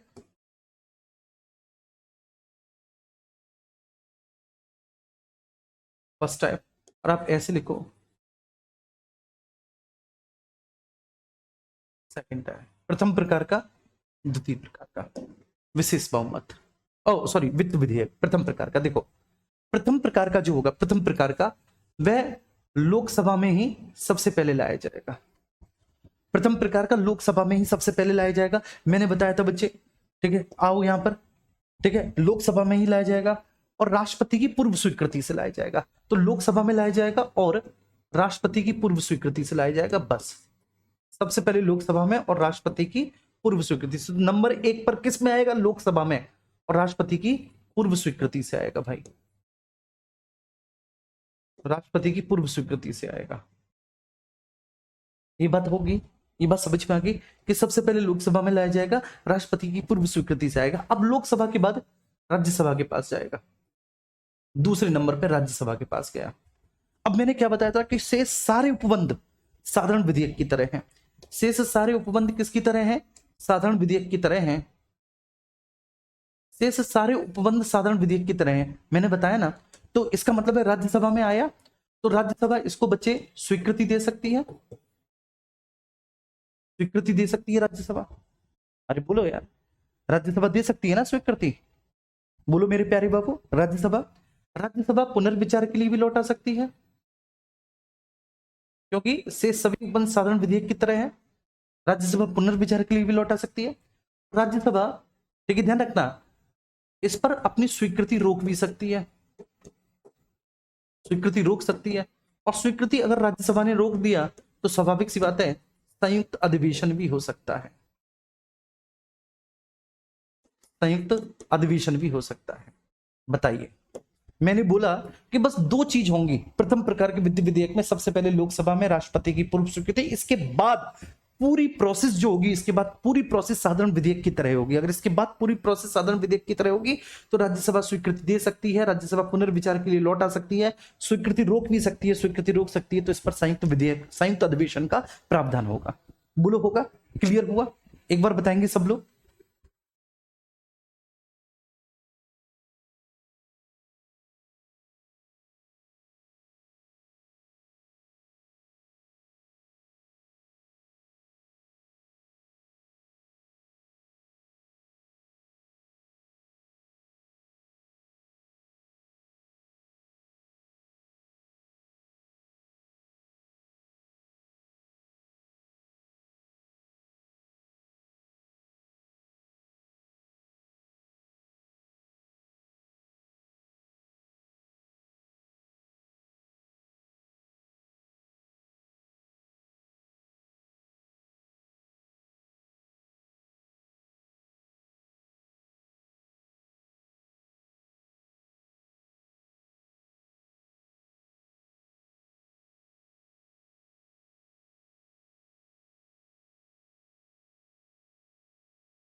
पत्ते पत्ते पर नजर डाली तो RWA पर दिग्विजय सर ने जिंदगी बदल डाली। अरे वाह यार, तुम लोग तो ठीक है, शायर भी हो। चल ठीक है जी, बहुत अच्छी बात है, शायर होना ठीक है, बड़ी अच्छी बात होती है। तो भैया वित्त विधेयक प्रथम प्रकार का, फिर से बोल रहा हूँ, फिर से बता रहा हूँ, कोई बात नहीं, मेरा कुछ नहीं जा रहा, ठीक है बच्चे, मेरा कुछ नहीं जा रहा, मैं बताऊंगा, बार बार बताऊंगा, ये कठिन है, ठीक है ना, प्रोविजन समझो बच्चे, ठीक है। वित्त विधेयक प्रथम प्रकार के, ठीक है, सुनना है, सबको समझना है। अभी जो वित्त विधेयक प्रथम प्रकार के होते हैं मेरे प्यारे बच्चे, ठीक है, इनके संबंध में क्या है कि सबसे पहले, ठीक है, ये लोकसभा में ही लाए जा सकते हैं, ये राष्ट्रपति की पूर्व स्वीकृति से लाए जा सकते हैं, ठीक है, लोकसभा में राष्ट्रपति की पूर्व स्वीकृति से। इसके बाद बस दो चीज होंगी। अच्छा, लोकसभा में राष्ट्रपति की पूर्व स्वीकृति से लाए जाते हैं, क्यों लाए जाते हैं? क्योंकि इनमें, ठीक है, धन विधेयक के भी प्रावधान है, इसलिए ऐसा किया जा रहा है, ऐसा इसलिए किया जा रहा है क्योंकि इनमें धन विधेयक के भी प्रावधान है, धन विधेयक के प्रावधान है। तो भैया धन विधेयक के प्रावधान होने के कारण आपने ऐसा किया कि सबसे पहले आप लोकसभा में लेके आए और राष्ट्रपति की पूर्व स्वीकृति से लेके आए, लेकिन धन विधेयक के अलावा भी तो साधारण विधेयक के प्रावधान है, इसके अलावा भी इसमें साधारण विधेयक के प्रावधान है। अब जब इसके अलावा इसमें साधारण विधेयक के प्रावधान है तो धन विधेयक के प्रावधानों को फुलफिल करने के लिए, मतलब धन विधेयक की शर्तों को फुलफिल करने के लिए हमने दो शर्तें मान ली कि लोकसभा में लेकर आए और राष्ट्रपति की पूर्व स्वीकृति से लेकर आए, क्योंकि ये भाई धन विधेयक है। इतनी इज्जत तो बनती है मेरे भाई, इतनी इज्जत तो इसको बनती है क्योंकि भाई धन विधेयक है। लेकिन उसके बाद सब कुछ वैसा ही होगा जैसे साधारण विधेयक के संबंध में होता है, उसके बाद सब कुछ वैसा ही होगा जैसे साधारण विधेयक के संबंध में। राज्यसभा स्वीकृति दे सकती है, पुनर्विचार की लौटा सकती है, स्वीकृति रोक भी सकती है, संयुक्त अधिवेशन भी हो सकता है। अब आया राष्ट्रपति के पास, राष्ट्रपति के पास देखिए, सामान्यतः बेटा धन विधेयक को राष्ट्रपति पुनर्विचार के लिए नहीं लौटा सकता। अरे मेरे प्यारे बच्चे, ये बात होता है ना कि राष्ट्रपति धन विधेयक को पुनर्विचार के लिए नहीं लौटा सकता, लेकिन इस विधेयक के संबंध में राष्ट्रपति सब कुछ कर सकता है। ठीक है बच्चे, राष्ट्रपति अपनी स्वीकृति दे सकता है, राष्ट्रपति की स्वीकृति मिल गई, कानून बन सकता है। राष्ट्रपति पुनर्विचार के लिए भी लौटा सकता है। क्यों? क्योंकि बच्चे इसमें साधारण विधेयक के प्रावधान है। अब चूंकि इसमें साधारण विधेयक के प्रावधान है तो इसलिए राष्ट्रपति इसको पुनर्विचार के लिए भी लौटा सकता है, बड़े आराम से, बड़े अच्छे से पुनर्विचार के लिए राष्ट्रपति लौटा सकता है मेरे प्यारे बच्चे इस पर। इसके अलावा राष्ट्रपति बच्चे, ठीक है, इस पर अपनी स्वीकृति रोक भी सकता है, मतलब, और अस्वीकृत भी कर सकता है, अस्वीकृत भी कर सकता है, और राष्ट्रपति इस पर पॉकेट वीटो भी ले सकता है, पॉकेट वीटो, क्योंकि इसमें बच्चे साधारण विधेयक के भी प्रावधान है तो इसलिए राष्ट्रपति इस पर पॉकेट वीटो भी ले सकता है। आइए बात समझ में, एक एक पॉइंट टिप पर है, वाह बेटा वाह, वाह मेरे प्यारे बच्चे।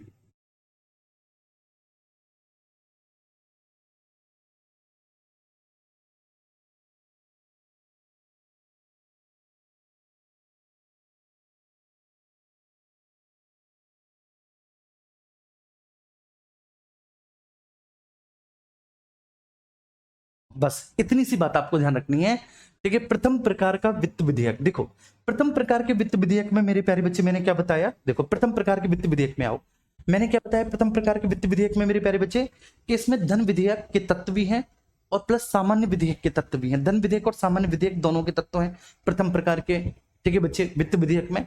तो सबसे पहले लोकसभा में लाया जाएगा राष्ट्रपति की पूर्व स्वीकृति से सभी वन साधारण विधेयक वाले होंगे। क्या बताया कि सबसे पहले लोकसभा में लाया जाएगा, बस इतनी सी बात है कि सबसे पहले लोकसभा में, लेकिन नंबर ए, नंबर बी बच्चे क्या, राष्ट्रपति की पूर्व स्वीकृति, और सी से सभी वन साधारण विधेयक वाले होंगे।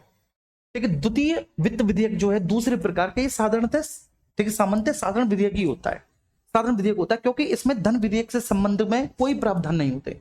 इसमें धन विधेयक के संबंध में कोई प्रावधान है ही नहीं, इसमें धन विधेयक के संबंध में प्रावधान नहीं है। इसमें भारत की संचित निधि से संबंधित प्रावधान है, धन विधेयक के संबंध में प्रावधान नहीं है, संचित निधि से संबंधित प्रावधान है। तो इसलिए आप इसे किसी भी सदन में प्रस्तुत कर सकते हैं। बस जब आप सदन में लाएंगे तो सदन में लाने से पहले आप पूर्व स्वीकृति ले लेंगे राष्ट्रपति की, बस सदन में पहले से नहीं लेंगे, ठीक है, राष्ट्रपति की पहले से स्वीकृति नहीं लेंगे, आप तब लाएंगे, ठीक है, जब आप सदन में लाने वाले होंगे तब आप राष्ट्रपति के पास एक बार चले जाएंगे। ये दूसरे प्रकार का वित्त विधेयक है। अब आ जाते हैं हम इस पर, आ जाओ इस पर, ठीक है, लोकसभा में आया, राष्ट्रपति की पूर्व स्वीकृति से आया, ठीक है, धन विधेयक के प्रावधान, ठीक है, धन विधेयक के प्रावधान थे तो हमने ये दो चीजें कंप्लीट कर ली बेटा, धन विधेयक वाली ये दो चीजें हमने क्लियर कर ली कि लोकसभा में लाए क्योंकि भाई तुम धन विधेयक थे इसलिए हमने तुम्हें इज्जत दी, तुम धन विधेयक थे हमने तुम्हें इज्जत दी, और हमने इसलिए तुम्हें इज्जत दी क्योंकि तुम धन विधेयक थे, तो इस वजह से हम तुम्हें लोकसभा में लेकर आए और राष्ट्रपति की हमने पूर्व स्वीकृति भी इस पर भैया ले ली, ठीक है। लेकिन अब आप में कुछ साधारण विधेयक के भी तो प्रावधान है, आप पूरी तरह से धन विधेयक तो है नहीं जो आप फूल के कुप्पा हो रहे हो कि भाई पूरी तरह से आप धन विधेयक है। आप में कुछ प्रोविजन साधारण विधेयक के भी है ना, और आप में जब कुछ प्रोविजन साधारण विधेयक के भी हैं तो राज्यसभा के पास इस पे वही शक्तियां होंगी जो साधारण विधेयक वाली होती हैं, और राष्ट्रपति के पास भी वही शक्तियां होंगी जो साधारण विधेयक वाली होती हैं। अब द्वितीय प्रकार का विशेष बहुमत, सॉरी द्वितीय प्रकार का वित्त विधेयक, द्वितीय प्रकार का जो वित्त विधेयक है वो पूरी तरह से एक साधारण विधेयक है, ठीक है, पूरी तरह से साधारण विधेयक है, क्योंकि इसमें धन विधेयक के संबंध में कोई भी प्रावधान नहीं है, क्योंकि इसमें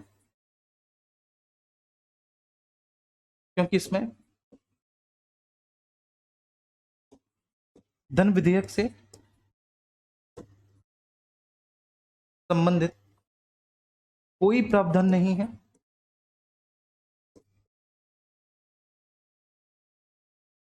कोई प्रावधान नहीं है। ये बात समझ में आ रही है मेरे प्यारे बच्चे, धन विधेयक से संबंध में कोई प्रावधान नहीं है इसमें। जो आर्टिकल 110 वाला धन विधेयक है मेरे प्यारे बच्चे, there is no provisions related to धन विधेयक, तो ये पूरी तरह से क्या है, ये पूरी तरह से बच्चे एक साधारण विधेयक है। मैंने बोला साधारण विधेयक है तो आप किसी भी सदन में इसे सबसे पहले ला सकते हैं, आप किसी भी सदन में सबसे पहले ला सकते हैं, आप चाहें तो लोकसभा, आप चाहें तो राज्यसभा, किसी भी सदन में सबसे पहले ला सकते हैं, इसलिए मैंने ऑब्लिक लिखा, किसी भी सदन में आप इसे सबसे पहले ला सकते हैं, ठीक है सर, आप किसी भी सदन में इसको सबसे पहले ला सकते हैं, आप चाहें तो राज्यसभा, आप चाहें तो लोकसभा, किसी भी सदन में आप इसे सबसे पहले ला सकते हैं। आप जिस भी सदन में सबसे पहले लाए, पारित होने के बाद फिर दूसरे सदन में जाएगा, दूसरे सदन को वही शक्तियां प्राप्त होंगी जो साधारण विधेयक के संबंध में प्राप्त होती हैं, फिर ये राष्ट्रपति के पास जाएगा, राष्ट्रपति को भी वही शक्तियां प्राप्त होंगी जो साधारण विधेयक के संबंध में होती हैं। बस इतना ध्यान रखना कि सदन में लाने से पहले राष्ट्रपति की पूर्व स्वीकृति ले लो, सदन में लाने से पूर्व जिस भी सदन में आप ला रहे हो, ठीक है ना, जरूरी नहीं कि आप लोकसभा में ही लाओ, जिस भी सदन में आप ला रहे हो तो बच्चे पूर्व स्वीकृति ले लो राष्ट्रपति की। अब कुछ बच्चे पूछ रहे हैं कि पूर्व स्वीकृति क्या होती है, मैं आपको बताता हूं पूर्व स्वीकृति क्या होती है। पूर्व स्वीकृति होती है मेरे प्यारे बच्चे कि जब हम क्लास 12th में या इंजीनियरिंग तक, ठीक है, इंजीनियरिंग तक जब तक हमारे घर वालों को लग रहा था कि हम छोटे हैं, ठीक है, इंजीनियरिंग तक हम कभी भी जब घर से बाहर जाते थे तो मम्मी पापा से पूछ के जाते थे। हम उनसे हमने पूछा और हम पूछ के गए बाहर, ठीक है, पूर्व स्वीकृति लेके गए। स्पेशली क्रिकेट खेलने जब जाते थे, ठीक है, तो पूर्व स्वीकृति लेके जाते थे, ठीक है। और जब पूर्व स्वीकृति लेके जाते थे कि पापा जी क्रिकेट खेले हैं, तो पापा जी सुझाव भी दे देते थे। क्या क्या सुझाव दे देते थे? देख, किसी से लड़ना नहीं है, अगर शिकायत सुन ली कि तू किसी से लड़ा है तो तेरी हड्डियां तोड़ दूंगा, ठीक है। शाम को 7 बजे से पहले घर आ जाना है, ठीक है। जैसी शाम को 7 बजे तक खेल ले, लेकिन 7 बजे के बाद तू मुझे घर पे चाहिए, ठीक है। 2 चीजें, ठीक है। तो ऐसे ही बच्चे, जब राष्ट्रपति की आप पूर्व स्वीकृति, जब आप किसी की आप पूर्व स्वीकृति लोगे तो भाई वो तो अपने सुझाव देगा ही देगा, बड़ा स्वाभाविक है भाई, वो अपने सुझाव देगा ही। तो ये हो गया मुन्ना वित्त विधेयक, ठीक है। तो ये टारगेट था मेरा, ये मुझे कंप्लीट कराना था, और आपको अच्छे से समझ में आया ये सारी चीजें? एक बार बताएंगे।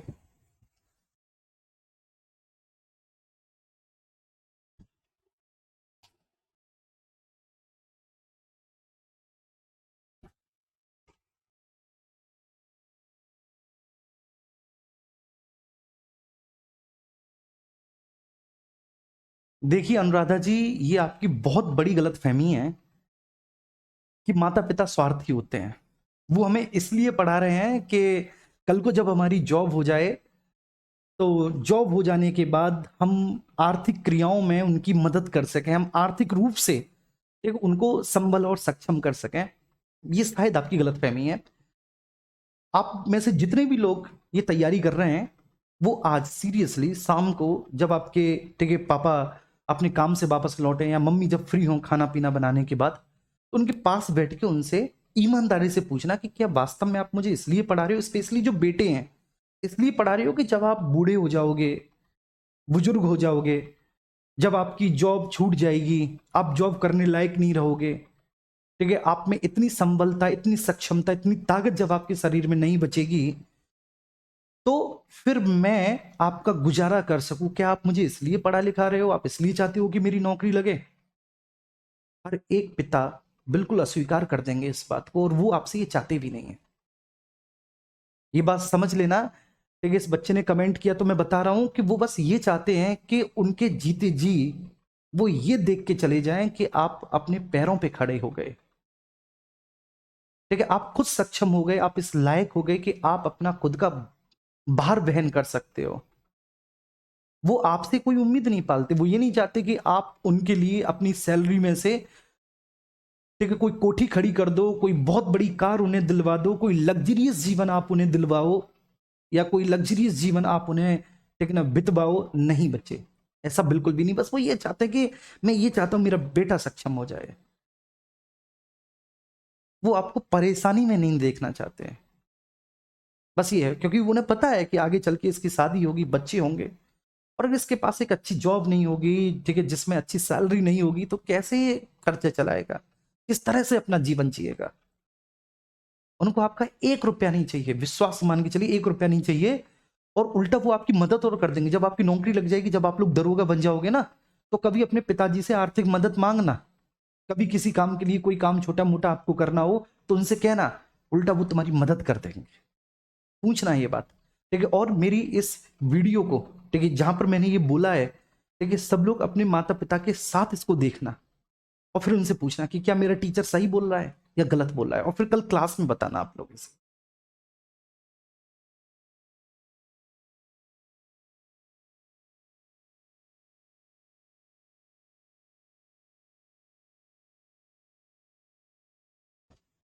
चलिए,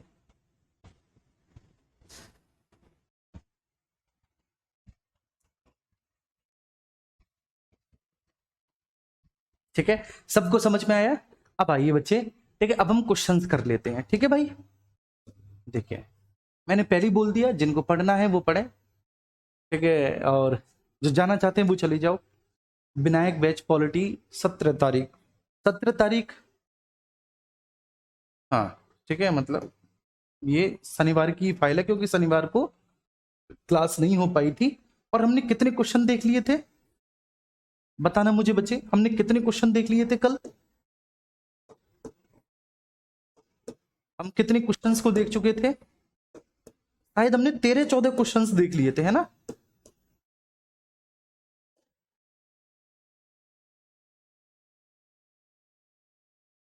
हाँ, 13-14 क्वेश्चन हमने देख लिए थे। ठीक है, अब हम इस प्रश्न पे आते हैं। ठीक है, प्रश्न नंबर, ठीक है, 15 पे हम लोग आते हैं जी। प्रश्न नंबर 15 पे आते हैं जी बच्चे। ठीक है, सब लोग आ जाओ यहाँ पर, ठीक है, फटाफट से।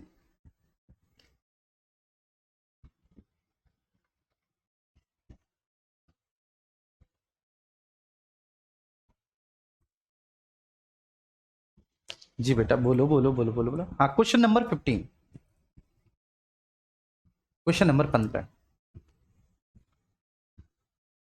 नहीं बाबू, नहीं नहीं नहीं, ठीक है, मैं बता देता हूं आपको बहुत अच्छे से। ठीक है, देखो, जो टारगेट है इसे आप कर लो। ठीक है, जो टारगेट है इसे आप कर लो। ठीक है, ये जरूरी है करना, ये जरूरी है करना, है ना? प्लीज आओ।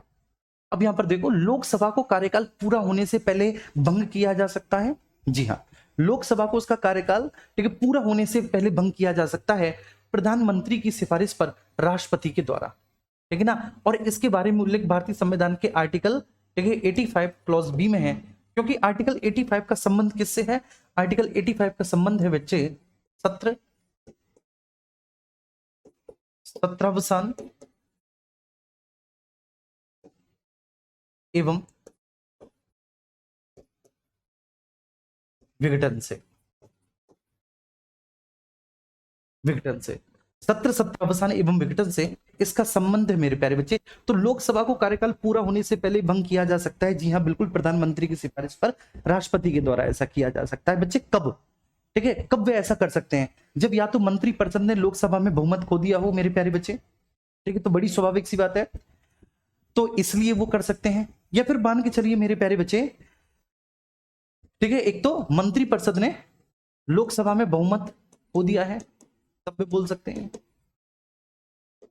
मंत्रिपरिषद ने लोकसभा में बहुमत खो दिया है, तब कर सकते हैं। बहुमत खो दिया है, बहुमत खो दिया है, ठीक है। और बच्चे, ठीक है, नई कोई भी व्यक्ति, ठीक है, कोई भी पॉलिटिकल पार्टी नई सरकार बनाने की हालत में नहीं है, तब ऐसा हो सकता है। या फिर ठीक है, प्रधानमंत्री राष्ट्रपति से बोलता है कि करो मंत्रिपरिषद को भंग, ठीक है, हमें दोबारा से चुनाव करवाने हैं, ठीक है, तब भी ऐसा हो सकता है। अब अगले प्रश्न पर हम लोग चलेंगे। अगला है लोकसभा का कोरम। कोरम क्या होता है बच्चे? गढ़ पूर्ति। ठीक है, बताओ कोरम क्या होता है? गढ़ पूर्ति होता है। और मैंने आपको बताया था मेरे प्यारे बच्चे, भारतीय संविधान के आर्टिकल 100, आर्टिकल 100 के क्लॉज 3 में, और डिटेल में बता रहा हूं। ठीक है, आर्टिकल 100 के क्लॉज 3 में, आर्टिकल 100 क्या है? सदनों में मतदान। आर्टिकल 100 की विषय वस्तु क्या है? सदनों में मतदान। याद आ गया होगा, सदनों में मतदान। रिक्तियों के बावजूद भी सदनों की कार्य करने की शक्ति, रिक्तियों के बाद भी सदनों की कार्य करने की शक्ति, सदनों के कार्य करने की शक्ति, शक्ति। और बच्चे गढ़ पूर्ति, गढ़ पूर्ति, गढ़ पूर्ति क्या है? ठीक है, सदस्यों की वह न्यूनतम संख्या जिनके उपस्थित होने से सदन की कार्यवाही पूरी होती है, और यह कुल सदस्य संख्या का 1/10 होती है, कुल सदस्य संख्या का। बात समझ में आ रही है? तो ध्यान रखना, सदस्यों की वह न्यूनतम संख्या जिनके उपस्थित होने से, सदस्यों की वह न्यूनतम संख्या, सदस्यों की वह न्यूनतम संख्या, संख्या जिनके उपस्थित होने से सदन की कार्यवाही संचालित होती है, जिनके उपस्थित होने से सदन की कार्यवाही संचालित होती है, सदन की कार्यवाही संचालित होती है। संचालित होती है, संचालित होती है, गढ़ पूर्ति कहलाती है। और ये कितना होता है? कुल सदस्य संख्या का 1/10वां हिस्सा होता है। अगला प्रश्न बच्चे, लोकसभा के अध्यक्ष को कैसे हटाया जाता है बच्चे? प्रभावी बहुमत के द्वारा। मैंने आपको बताया था मुन्ना, ठीक है। अब एक बच्चा है, उसने मुझे कमेंट किया, इंस्टा पे भी किया, ठीक है, मेरे इंस्टाग्राम पे उसने 2-3 कमेंट किया, उसने कहीं से पढ़ लिया, उसने कहीं से पढ़ लिया कि हम उपराष्ट्रपति को प्रभावी बहुमत से हटाते हैं। ठीक है, नहीं बच्चे, ठीक है, बिल्कुल एकदम गलत है। ठीक है, बिल्कुल एकदम दिमाग से निकालो। उपराष्ट्रपति जो राज्यसभा का पदेन सभापति है, उसको उपराष्ट्रपति जैसी प्रक्रिया से हटाते हैं, द्वितीय प्रकार के विशिष्ट बहुमत से। उपस्थित और मतदान करने वाले की उपस्थित और मतदान करने वालों का 2/3 जिनकी कुल सदस्य संख्या आधी से कम ना हो। ठीक, उस प्रकार की प्रक्रिया से उपराष्ट्रपति को, उसी प्रकार की प्रक्रिया से सर्वोच्च न्यायालय के मुख्य न्यायाधीश को, अन्य न्यायाधीश को और हाई कोर्ट के जजेस को, ठीक है, उसी प्रकार की प्रक्रिया से हटाते हैं। सीएजी को भी उसी प्रकार की प्रक्रिया से हटाते हैं और मुख्य निर्वाचन आयुक्त को भी उसी प्रकार की प्रक्रिया से हटाते हैं। ये ध्यान रखना, ठीक है। ये बात क्लियर हुई? ये बात सभी को समझ में आई है ना? अब कई किताबें गलत हो जाती हैं। प्रभावी बहुमत से हम ध्यान रखना, प्रभावी बहुमत से हम लोकसभा में, ठीक है, दोनों पदाधिकारियों को हटाते हैं। लोकसभा में हम स्पीकर को और डिप्टी स्पीकर को इसी से हटाते हैं। विधानसभा में, जो राज्यों की विधानसभा है, उसमें स्पीकर को, डिप्टी स्पीकर को इसी हट से हटाते हैं। स्पीकर को और डिप्टी स्पीकर को बच्चे इसी से हटाते हैं, डिप्टी स्पीकर को इसी से हटाते हैं। विधानसभा में भी स्पीकर को और डिप्टी स्पीकर को इसी से हटाते हैं। वही हम, ठीक, बात करें विधान परिषद, जो राज्यों की विधान परिषद है, उसमें बच्चे चेयरमैन को और वाइस चेयरमैन को इसी से हटाते हैं प्रभावी बहुमत से। लेकिन राज्यसभा की हम बात करें, राज्यसभा में केवल हम एक वाइस चेयरमैन को, वाइस चेयरपर्सन को हटाते हैं, क्योंकि चेयरपर्सन कौन है? उपराष्ट्रपति, और उपराष्ट्रपति को उपराष्ट्रपति की प्रक्रिया से हटाया जाता है। ठीक है, ध्यान रखना। अब लोकसभा के अध्यक्ष को कैसे हटाया जाता है मेरे प्यारे बच्चे? हम सब लोग जानते हैं कि लोकसभा के सभी सदस्यों के बहुमत से पारित संकल्प के द्वारा बच्चे, पारित संकल्प के द्वारा, और वो प्रभावी बहुमत होगा। और प्रभावी बहुमत क्या होता है बच्चे? प्रभावी बहुमत क्या होता है? तो प्रभावी बहुमत आपने पढ़ा है, कुल सदस्य संख्या माइनस रिक्तियों का बहुमत।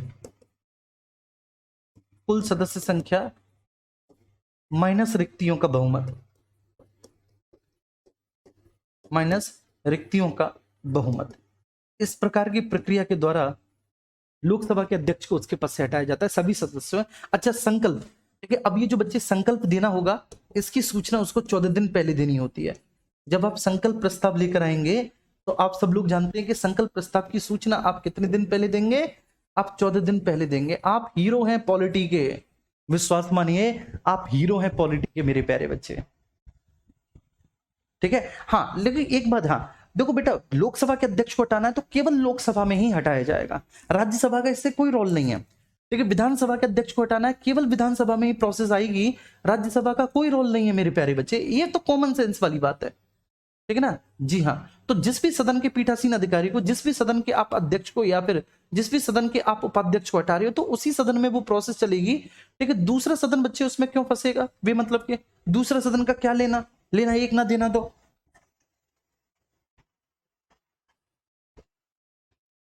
चलिए अगला, लोकसभा स्पीकर अपने कास्टिंग वोट, कास्टिंग वोट का मतलब क्या होता है मेरे प्यारे बच्चे? डिसीजनल वोट, निर्णायक vote, casting vote, casting vote. What is casting vote? जिसको हम डिसीजनल वोट भी कहते हैं, जिसको हिंदी में निर्णायक मत भी कहा जाता है। तो लोकसभा अध्यक्ष बच्चे निर्णायक वोट का प्रयोग कब करते हैं बताओ? बच्चों जैसे क्वेश्चन है कि नहीं अभी तुम्हारे लिए, कि वह निर्णायक वोट का प्रयोग कब करते हैं? जब बच्चे पक्ष और विपक्ष में बराबर वोट पड़े हों। ठीक है, जब पक्ष और विपक्ष में बराबर वोट पड़े हों, तो ऐसी स्थिति में, जब टाई की स्थिति हो, ठीक है, आधे लोग पक्ष में हो और आधे लोग मेरे प्यारे बच्चे विपक्ष में हो, तब जो लोकसभा के स्पीकर हैं वह निर्णायक मत का प्रयोग करते हैं। तो जब वोट कैसे हो? टाई हो, ठीक है, बराबर हो। जैसे क्रिकेट में नहीं होता कि मैच टाई हो गया, मैच टाई का मतलब है जितना टारगेट था, ठीक है, मतलब जीतने के लिए जितने रन चाहिए थे, ठीक है, उतने नहीं बन पाए, लेकिन उतने रन बन पाए जितनी विपक्षी टीम ने एग्जैक्टली बनाए थे, क्योंकि जीतने के लिए विपक्षी टीम से एक अतिरिक्त रन चाहिए, जीतने के लिए विपक्षी टीम से एक अतिरिक्त रन चाहिए, लेकिन आपने विपक्षी टीम के बराबर रन बनाए तो आप टाई हो गया। तो ऐसे ही, ठीक है, कास्टिंग वोट का मतलब क्या होता है कि पक्ष और विपक्ष में जब बराबर वोट पड़े हों, तब हम इसे कहते हैं। क्लियर है बच्चे? लेकिन आपको एक भी पता है कि जब उसको ही उसके पद से हटाए जाने का संकल्प विचाराधीन हो तो वह पीठासीन नहीं होता। लेकिन लोकसभा का अध्यक्ष उसको उसके पद से हटाए जाने का संकल्प विचाराधीन हो, पीठासीन नहीं होता, तब वह अपने संकल्प पर वोट करता है। लेकिन उस स्थिति में अगर बराबर वोट पड़े हैं, उसको उसके पद से हटाने वाले प्रस्ताव पर अगर बराबर वोट पड़े हैं, तो वो क्या निर्णायक वोट दे सकता है? नहीं दे सकता। लेकिन तब वह निर्णायक वोट बिल्कुल भी नहीं दे सकता। मेरी बात आ रही है ना समझ में? बिल्कुल भी वो निर्णायक वोट उस स्थिति में नहीं दे सकता। Very good. प्रोटेम स्पीकर, इसका कर्तव्य क्या होता है? आप लोग प्रोटेम स्पीकर के बारे में बेटा मैंने बताया क्या कर्तव्य है इसका बच्चे। ठीक है, स्पीकर की अनुपस्थिति में सदन की कार्यवाही का संचालन करना नहीं, केवल व केवल बच्चे लोकसभा सदस्यों को ठीक है शपथ दिलाना, बस। ठीक है, लोकसभा अध्यक्ष को सॉरी लोकसभा के सदस्यों को शपथ दिलाना ये कार्य होता है। क्योंकि देखो, जो माननीय सदस्यों को शपथ है, सदस्यों को शपथ या प्रतिज्ञान, सदस्यों का शपथ, सदस्यों को शपथ या प्रतिज्ञान, इसके बारे में चर्चा आर्टिकल 99 में की गई है। शपथ या प्रतिज्ञान के बारे में चर्चा क्या बोला है कि बेटा माननीय सदस्यों को शपथ राष्ट्रपति या उसके द्वारा नियुक्त कोई भी व्यक्ति दिलाता है, राष्ट्रपति या उसके द्वारा कोई भी नियुक्त व्यक्ति। तो लोकसभा में मेरे प्यारे बच्चे प्रोटेम स्पीकर दिलाता है, और राज्यसभा में शपथ बच्चे जो चेयरमैन है ना राज्यसभा का, जो सभापति है वही दिलाता है राज्यसभा में, राज्यसभा के नए सदस्यों को। क्योंकि राज्यसभा में मैंने बताया था 1/3 सदस्य प्रत्येक 2 वर्ष के बाद अवकाश ग्रहण करते हैं, तो जब भी नए सदस्य आते हैं तब कोई ना कोई कुर्सी पे बैठा होता है वहां पर, तो वही शपथ दिला देगा। लेकिन लोकसभा में नई लोकसभा बच्चे ठीक है पूरी तरह से संगठित होती है, पूरी तरह से। ठीक है, क्योंकि लोकसभा 5 साल के बाद पूरी तरह से भंग हो जाती है और नए प्रकार से संगठित होती है, तो वहां पर बच्चे उनके बीच का कोई सदस्य नहीं होता। तो इसलिए फिर राष्ट्रपति क्या करते हैं, प्रोटेम स्पीकर की नियुक्ति करते हैं, और प्रोटेम स्पीकर को नियुक्त करके बोलते हैं कि दिलवाओ इनको नई लोगों को शपथ। ठीक है, आप अगला प्रश्न है आपकी स्क्रीन पर, यदि उपाध्यक्ष लोकसभा की अध्यक्षता कर रहा हो तो उसे क्या क्या अधिकार प्राप्त हैं? क्या बच्चे, अगर उपाध्यक्ष लोकसभा की अध्यक्षता कर रहा हो तो उसे क्या क्या अधिकार प्राप्त हैं? लोकसभा के विचार विमर्श में भाग ले सकता है, वह नहीं ले सकता। ठीक है, उस स्थिति में वह लोकसभा के विचार विमर्श में भाग नहीं ले सकता क्योंकि वह लोकसभा की अध्यक्षता कर रहा है उस टाइम पे। सदस्य के रूप में सदन के समक्ष किसी प्रस्ताव पर मत दे सकता है? नहीं दे सकता। मत बराबरी की अवस्था में मतदान कर सकता है? यस, क्योंकि वह इस समय अध्यक्ष है। ठीक है, अध्यक्ष है, पीठासीन अधिकारी है, तो जो भी पीठासीन अधिकारी होगा वह मत बराबरी की स्थिति में निर्णायक वोट दे सकता है। ठीक है, मतदान दे सकता है, कास्टिंग वोट कर सकता है। बिल्कुल क्लियर है? बताओ कहां कोई दिक्कत है कोई दिक्कत? अभी तुम्हें चलुआ से प्रश्न लग रहे होंगे। तुम्हें पता है ये यूपी पीसीएस मेंस का प्रश्न है, 2017 या 2018 का प्रश्न है, मेंस का प्रश्न है पीसीएस का, और तुमने ऐसे उड़ा दिया ये प्रश्न। आओ आगे आओ। राज्यसभा की निश्चित सदस्य संख्या क्या है बच्चे? निश्चित सदस्य संख्या 250 है। ठीक है, आपको पता है इसमें 238 जो है वे भैया जी स्टेट से आएंगे, स्टेट से इलेक्टेड होंगे, इलेक्टेड बाई स्टेट्स,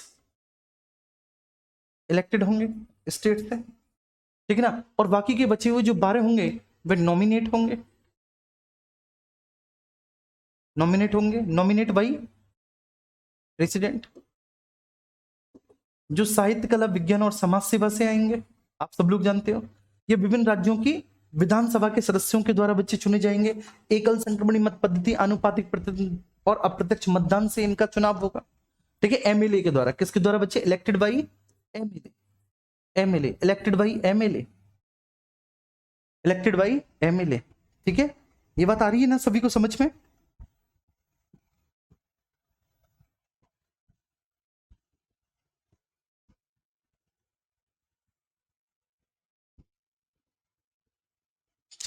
बहुत अच्छे, बहुत बढ़िया।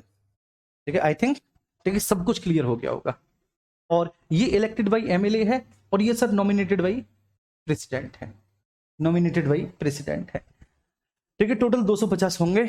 आगे बढ़ते हैं मेरे प्यारे बच्चे। ठीक है, अब इसमें कोई डिस्कशन करना ही नहीं क्योंकि मैंने बहुत अच्छे से आपको ठीक है समझा दिया। अब इसमें क्या ही बच्चे, अब यहां पर आते हैं, इसमें निम्नलिखित कथनों पर विचार कीजिए। ठीक है, चलिए ठीक है भाई, विचार करते हैं। और इसमें पूछा है कौन से कथन सही है, इसको जरूर पढ़ लें, कौन से कथन सही है। संघ राज्य क्षेत्रों का राज्यसभा में प्रतिनिधित्व नहीं होता। संघ राज्य क्षेत्रों का राज्यसभा में प्रतिनिधित्व नहीं होता मेरे प्यारे बच्चे, राज्यसभा होगा, राज्यसभा में प्रतिनिधित्व नहीं होता। गलत, मैं आपको बता दे रहा हूं, यहीं पर मैं आपको बता दे रहा हूं। ठीक है, जो आपका एनसीटी दिल्ली के एमएलए हैं, एनसीटी दिल्ली के जो एमएलए हैं, ठीक है बच्चे, ये ध्यान रखना, एनसीटी दिल्ली के एमएलए राज्यसभा में अपना सदस्य भेजेंगे।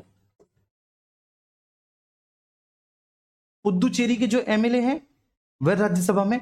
और अब चूंकि जम्मू कश्मीर में भी विधानसभा गठित हो गई है, पुरानी किताबों में आपको जम्मू कश्मीर नहीं मिलेगा, अब मिलेगा। तो चूंकि जम्मू कश्मीर में भी विधानसभा गठित हो गई है, तो बच्चे जम्मू कश्मीर के भी जो एमएलए होंगे, ठीक है, वो क्या करेंगे, राज्यसभा में, ठीक है, अपने सदस्यों को भेजेंगे। मतलब वो भी राज्यसभा के सदस्यों का चुनाव करेंगे जम्मू कश्मीर में भी। ठीक है, ध्यान रखना। ये बात समझ में आ रही है, ये बात क्लियर है। तो भाई ये इसलिए गलत हो गया, निर्वाचन झगड़ों का निर्णय करना मुख्य निर्वाचन आयुक्त का अधिकार नहीं। जितना भी निर्वाचन से संबंधित झगड़े होंगे, ठीक है ना, चाहे वो लोकसभा के सदस्यों के निर्वाचन से संबंधित कोई भी किसी भी प्रकार का कोई भी झगड़ा हो, अथवा उसके बारे में किसी भी प्रकार का कोई भी कह सकते हैं आप इन्वेस्टिगेशन हो, या राज्यसभा के सदस्यों के बारे में कोई भी इन्वेस्टिगेशन हो, वो भारत निर्वाचन आयोग करता है, इलेक्शन कमीशन ऑफ इंडिया करता है, भारत निर्वाचन आयोग। इसे भी बता दूं, इसे भी बता दूं डिटेल में। चलो देखो, इसे यहां पर मैं डिटेल में बता दे रहा हूं। केवल, ठीक है, प्रेसिडेंट, ये ध्यान रखना, अगर मेरे प्यारे बच्चे प्रेसिडेंट और वाइस प्रेसिडेंट, प्रेसिडेंट और वाइस प्रेसिडेंट के चुनाव से संबंधित किसी भी प्रकार की अयोग्यता या झगड़ा है, ठीक है, तो बच्चे सुप्रीम कोर्ट इसकी तहकीकात करेगा, सुप्रीम कोर्ट इसकी तहकीकात करेगा। बाकी के, ठीक है, जो भी चुनाव हैं, चाहे वो संसद के सदस्यों के हो या राज्य विधानमंडल के सदस्य को, भारत निर्वाचन आयोग वहां पे तहकीकात करता है। ये भी गलत हो गया। भारत के संविधान के अनुसार संसद में केवल लोकसभा और राज्यसभा होती है, गलत। भारत के संविधान के अनुसार आर्टिकल 79 के अनुसार संसद में बच्चे कौन कौन होता है, संसद लोकसभा से मिलकर बनती है, संसद में राज्यसभा, और संसद में एक और खलीफा भी तो होता है जिसका नाम प्रेसिडेंट होता है। उसको आप कैसे भूल रहे हो, प्रेसिडेंट को कैसे भूल रहे हो मेरे प्यारे बच्चे। ठीक है, तीनों होते हैं, तो निम्न में से कोई भी नहीं। ये जिसका सही होगा, ठीक है, वो दावेदार है। इसका मतलब है कि उसकी पढ़ाई, उसकी स्टडी बहुत अच्छी चल रही है, बहुत खूबसूरत चल रही है, बहुत जबरदस्त चल रही है। अगले प्रश्न पर आते हैं। राज्यसभा के विषय में कौन सा कथन सही है? राज्यसभा को कभी भी भंग नहीं किया जा सकता, बिल्कुल सही है। राज्यसभा के 1/3 सदस्य प्रत्येक 2 वर्ष के बाद अवकाश ग्रहण करते हैं। राज्यसभा को भंग नहीं किया जा सकता क्योंकि ये स्थायी सदन है। सदस्यों का कार्यकाल बेशक 6 वर्ष का होता है, लेकिन राज्यसभा का कोई कार्यकाल नहीं होता। इसका कार्यकाल 5 वर्ष का होता है, गलत। इस 2 वर्ष बाद इसके 1/3 सदस्य का कार्यकाल समाप्त हो जाता है, जी हाँ। 25 वर्ष से कम आयु के नहीं होंगे, गलत बच्चे। ठीक, राज्यसभा के लिए न्यूनतम आयु कितनी है? 30 वर्ष है। ठीक है, तो ये यहाँ पर 1 ठीक है और 3 ठीक है, केवल 1 और 3। ये बहुत सिंपल सा प्रश्न था, ठीक है, जिसको आप कह सकते हैं बिल्कुल लॉलीपॉप टाइप का प्रश्न, आपने ये हवा में उड़ा दिया होगा। अगले प्रश्न पर चलते हैं। अगला प्रश्न है, राज्यसभा के सदस्य बनने के लिए जो योग्यताएं उनके संबंध में कूट दिए हैं, कम से कम 30 वर्ष का होना चाहिए, सही है। ठीक है, जहां से अभ्यर्थियों को निर्वाचित किया जाना है, उस राज्य की मतदाता सूची में मतदाता के रूप में बच्चे वह पंजीकृत होना चाहिए। बताइए, जहां से उस अभ्यर्थी को निर्वाचित किया जाना है, जहां से उस अभ्यर्थी को निर्वाचित किया जाना है, उस राज्य की मतदाता सूची में मतदाता के रूप में उसको पंजीकृत होना चाहिए। ऐसा कोई आवश्यक नहीं है। क्या मैंने ऐसा कुछ लिखवाया था उसकी योग्यता के संदर्भ में? कुछ मैंने ऐसा बताया? अगर मैंने नहीं बताया तो गलत होगा, बस सिंपल सी बात है। ठीक है, तो गलत हो गया। राज्य के अंतर्गत लाभ का पद धारण नहीं करना चाहिए, जी हाँ। ना केंद्र सरकार, ना राज्य सरकार, ना ही किसी स्थानीय प्राधिकरण के अधीन उसे लाभ का पद धारण नहीं करना चाहिए। तो 1 सही है, 3 सही है। Option B will be right answer. 1 और 3 सही है, ठीक है, दूसरा गलत हो जाएगा मेरे प्यारे बच्चे। अगले प्रश्न पर आते हैं। अगला प्रश्न है आपकी स्क्रीन पर, निम्नलिखित में से कौन सा कथन राज्य सूची के विषय के संबंध में, राज्य सूची के विषय के संबंध में कानून बनाने की संसद की शक्ति के बारे में गलत है? गलत है, सही नहीं है। तो जब भी मैंने बोला कि ऐसा आ जाए ना, सही नहीं है तो गलत है।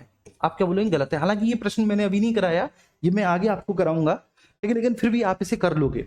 राज्यसभा को घोषित करना होगा कि ऐसा राष्ट्रीय हित में है, बिल्कुल सही बात है। अगर राज्यसभा, ध्यान रखना, अगर संसद बेटा अगर संसद राज्य सूची के किसी भी विषय पर कानून बनाती है, ठीक है, राज्य सूची के किसी भी विषय पर अगर संसद कानून बनाती है, संसद कानून बनाती है राज्य सूची के किसी विषय पर। वैसे राज्य सूची के विषयों पर कानून बनाने का अधिकार आमतौर पर किसको है बच्चे? राज्यों की विधायिकाओं को है, जो राज्यों का विधानमंडल है उनको है। लेकिन फिर भी अगर संसद कानून बनाती है तो सबसे पहले राज्यसभा अपने उपस्थित और मतदान करने वाले सदस्यों के 2/3 बहुमत से, ठीक है, राज्य सूची के उस विषय को राष्ट्र महत्व का घोषित करे, तब संसद को कानून बनाने का अधिकार प्राप्त होता है। आर्टिकल 249 में ये मैंने बताया है, जब मैं आपको प्रथम प्रकार का विशेष बहुमत पढ़ा रहा था आर्टिकल 249, तब मैंने समझाया था, याद आ गया होगा। तो राज्यसभा को घोषित करना होगा कि ऐसा करना राष्ट्र हित में है, बिल्कुल सही बात है। राज्यसभा को उपस्थित और मतदान करने वाले सदस्यों की कम से कम 2/3, बिल्कुल सही है। ऐसी विधि संपूर्ण भारत या उसके किसी भी क्षेत्र के लिए बनाई जा सकती है, सही है। राज्य सूची में सम्मिलित विषय के संबंध में राष्ट्रीय हित में विधि केवल राज्यसभा ही बना सकती है, मेरे प्यारे बच्चे, गलत, ठीक है ना, दोनों ही सदन बनाएंगे बस, ठीक है, ध्यान रखना। राज्यसभा, ठीक है, उस विषय को, राज्यसभा उस विषय को अपने उपस्थित और मतदान करने वाले सदस्यों को 2/3 बहुमत से राष्ट्र हित का घोषित कर देगी। फिर उस विषय पर कानून बनाने का दोनों ही सदनों को, दोनों सदन मिलकर बनाएंगे, लोकसभा और राज्यसभा। तो इसलिए कि राज्य सूची में सम्मिलित उस विषय के संदर्भ में राष्ट्र हित में केवल राज्यसभा कानून बनाएगी, ये गलत हो जाएगा, दोनों बनाएंगे, as well as Lok Sabha plus Rajya Sabha दोनों ही कानून बना सकते हैं बच्चे, दोनों ही सदनों से वह कानून पारित होना चाहिए जी, चाहिए, ठीक है, क्लियर है, चाहिए। बाकी का तीनों सही है। ऐसी विधि संपूर्ण भारत या उसके किसी भी क्षेत्र के लिए बनाई जा सकती है, सही है। 2/3 सदस्यों के समर्थन के संकल्प के द्वारा पारित करना होगा, ये भी बताया मैंने राज्यसभा को, और उसको राज्यसभा को घोषित करना होगा कि वह राष्ट्रहित का विषय है, ये बात भी बिल्कुल सत्य है। अगले प्रश्न पर चलते हैं। राज्यसभा में धन विधेयक, देखो अभी धन विधेयक पढ़ा है, बड़ी अच्छी बात है कि धन विधेयक का प्रश्न भी आ गया, ठीक है, IAS प्रीलिम्स का प्रश्न है ये, ठीक है ना। अगर ऐसा लग रहा है कि हमारा टीचर ऐसे ही बोल देता है, एक बार क्रॉस चेक कर लो, IAS प्रीलिम्स 2015 का प्रश्न है। अगर ये प्रश्न तुमने कर दिया तो इसका मतलब है कि तुम IAS के प्रश्नों को बड़े आराम से कर लोगे, कोई दिक्कत नहीं है बच्चे। राज्यसभा में धन विधेयक को या तो अस्वीकार करने या संशोधित करने की कोई शक्ति निहित नहीं है, बिल्कुल सत्य बात है मेरे प्यारे बच्चे। लेकिन धन विधेयक को राज्यसभा ना तो अस्वीकार कर सकती है मेरे प्यारे बच्चे, और ना ही संशोधित कर सकती है, कोई शक्ति निहित नहीं है, ठीक है। राज्यसभा को अस्वीकार करने या संशोधित करने की कोई शक्ति निहित नहीं है। हाँ, राज्यसभा पुनर्विचार के लिए बोल सकती है, लेकिन संशोधित नहीं कर सकती, ना ही अस्वीकार कर सकती, केवल व केवल 14 दिनों तक रोक सकती है। राज्यसभा अनुदानों की मांगों पर मतदान नहीं कर सकती, ये बात भी बिल्कुल सही है, क्योंकि अनुदानों की मांगों पर मतदान केवल व केवल लोकसभा में होता है, लोकसभा में होता है बच्चे अनुदान की मांगों पर मतदान। राज्यसभा में बजट, वार्षिक वित्तीय विवरण का मतलब क्या होता है बेटा, बजट। तो राज्यसभा में बजट पर चर्चा नहीं हो सकती, ये बात गलत है बच्चे। राज्यसभा में बजट पर खूब चर्चा होती है, तो केवल 1 और 2 ठीक है, केवल 1 और 2। इसका मतलब है कि आपने बहुत अच्छा परफॉर्म किया है, आप बहुत अच्छे से इस चीज को बच्चे, ठीक है, समझ गए। अगले प्रश्न पर चलते हैं। अगला प्रश्न इतना बड़ा प्रश्न है, अरे बाप रे, इससे ज्यादा कठिन प्रश्न नहीं आ सकते, इसको देखते हैं एक बार। बोला है निम्नलिखित विशेषाधिकारों में से कौन से भारत के संविधान के द्वारा राज्यसभा को दिए गए हैं, कौन से विशेषाधिकार राज्यसभा को दिए गए हैं। राज्य का वर्तमान राज्य क्षेत्र परिवर्तित करना और राज्य का नाम परिवर्तित करना, क्या ये केवल बेटा राज्यसभा को है, गलत। क्या ये केवल राज्यसभा को, नहीं।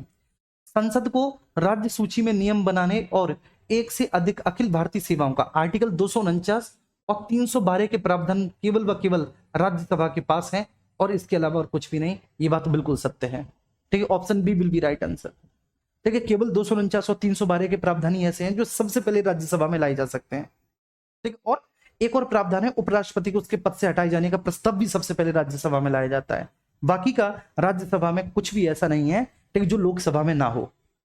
बस समझ में, बस राज्यसभा में 2 ही चीजें ऐसी हैं जो लोकसभा में नहीं है। एक 249 जब राज्यसभा राज्य सूची के किसी भी विषय को राष्ट्र महत्व का घोषित कर दे अपने उपस्थित और मतदान करने वाले सदस्यों के 2/3 बहुमत से, तो उस विषय पर संसद को कानून बनाने की शक्ति प्राप्त हो जाती है। और 312 अखिल भारतीय सेवाओं का सृजन, ऑब्वियस सी बात है, option B will be right answer. तो बाकी का हमें पढ़ना ही नहीं है, ठीक है। बाकी को क्यों पढ़े जब हमें यहीं पर इसका सही आंसर मिल गया, ठीक है ना। 28, 29, 30, चलिए 30 है, बस 2-3 प्रश्न और हैं। निम्नलिखित में से कौन सी शक्तियां लोकसभा को राज्यसभा की तुलना में ज्यादा हैं, कौन सी शक्तियां लोकसभा को राज्यसभा की तुलना में ज्यादा प्राप्त हैं। धन विधेयक या वित्त विधेयक केवल लोकसभा में प्रस्तुत किए जा सकते हैं। हाँ, वित्त विधेयक कौन से प्रकार के, अब आप कह सकते हैं केवल प्रथम प्रकार के, केवल प्रथम प्रकार के। अब आप जान गए ना कि धन विधेयक और वित्त विधेयक केवल कौन से प्रकार के, प्रथम प्रकार के, केवल लोकसभा में। धन विधेयक के निरस्तीकरण अथवा संशोधन के संबंध में, तो धन विधेयक के निरस्तीकरण और संशोधन के संबंध में जी हाँ, लोकसभा को ज्यादा शक्ति प्राप्त है। मंत्रिपरिषद सामूहिक रूप से लोकसभा की प्रति उत्तरदायी होती है। अखिल भारतीय सेवाओं के सृजन में बच्चे राज्यसभा को ज्यादा शक्ति प्राप्त है लोकसभा से, तो ये गलत हो जाएगा। 1, 2 और 3 विल बी राइट आंसर। 1, 2 और 3, ठीक है, आपका बिल्कुल सही जवाब होगा। अगले प्रश्न पर चलते हैं। राज्यसभा की लोकसभा के समान शक्तियां किस क्षेत्र में आती हैं? राज्यसभा की लोकसभा के समान शक्तियां बच्चे, नई अखिल भारतीय सेवाएं गठित करने में 312, राज्यसभा के पास ज्यादा पावर है लोकसभा से, यहां पर गलत।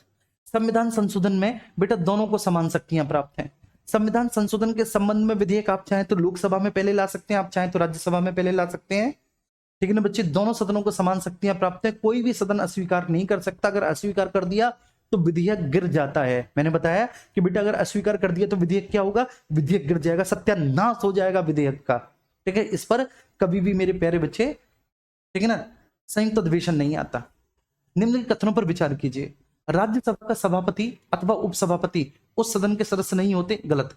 उपसभापति राज्यसभा का सदस्य होता है, लेकिन सभापति जो है, सभापति कौन है, उपराष्ट्रपति, वह सदन का सदस्य नहीं होता। सभापति सदन का सदस्य नहीं होता, उपसभापति सदस्यों के बीच में से ही चुनता है, मैंने आपको बताया था, तो गलत हो गया। जबकि राष्ट्रपति के निर्वाचन में संसद के दोनों सदनों के मनोनीय सदस्यों को मतदान का कोई अधिकार नहीं होता, उनको राष्ट्रपति के निर्वाचन में मतदान का अधिकार होता है। ये बात सही है, ठीक है। मनोनीय सदस्य उपराष्ट्रपति के निर्वाचन में तो वोट कर सकते हैं, लेकिन राष्ट्रपति के निर्वाचन में केवल व केवल निर्वाचित सदस्य, लोकसभा, राज्यसभा और राज्यों की विधानसभा केवल 2, ठीक है। आगे चलते हैं। खत्म, थैंक यू, ठीक है। 2 घंटा हो गया आज की क्लास को। अब आप बताएंगे, ठीक है, सच में आपको पता चला कि 2 घंटा कब बीत गया?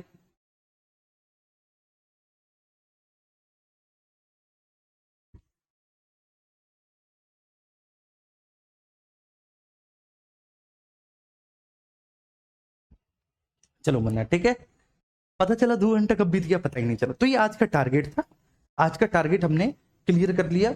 संसद की विधेयकों के संबंध में बच्चे, ठीक है, हमने चीजें शुरू क्या नाम है पूरी खत्म कर ली विधेयकों के संबंध में, ठीक है। संसद में क्या क्या प्रावधान है, कल का टॉपिक मैं आपको बता दे रहा हूं, जिससे कि आप तैयार करके लाए।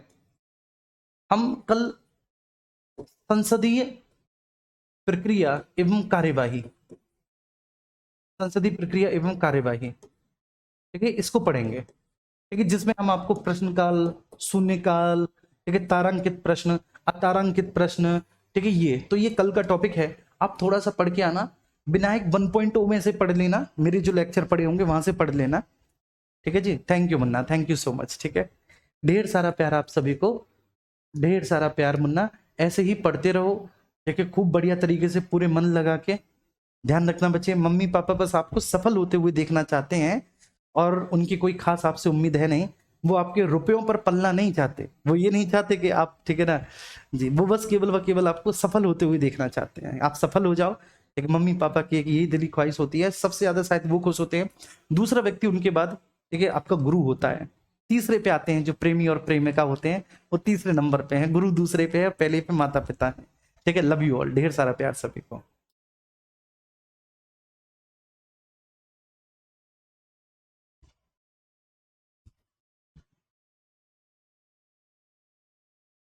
बेटा ये हलवा क्वेश्चन नहीं है, ठीक है, तुम सही मास्टर से पढ़ लिए। ये हलवा प्रश्न नहीं है मेरे प्यारे बच्चे, ये हलवा प्रश्न नहीं है, बात ध्यान रखना। ये प्रश्न, ठीक है, किसी और से करा के देखना, जो इस लेक्चर को ना ले रहा हो, और से कराना, तब पता चलेगा। ठीक है जी, थैंक यू।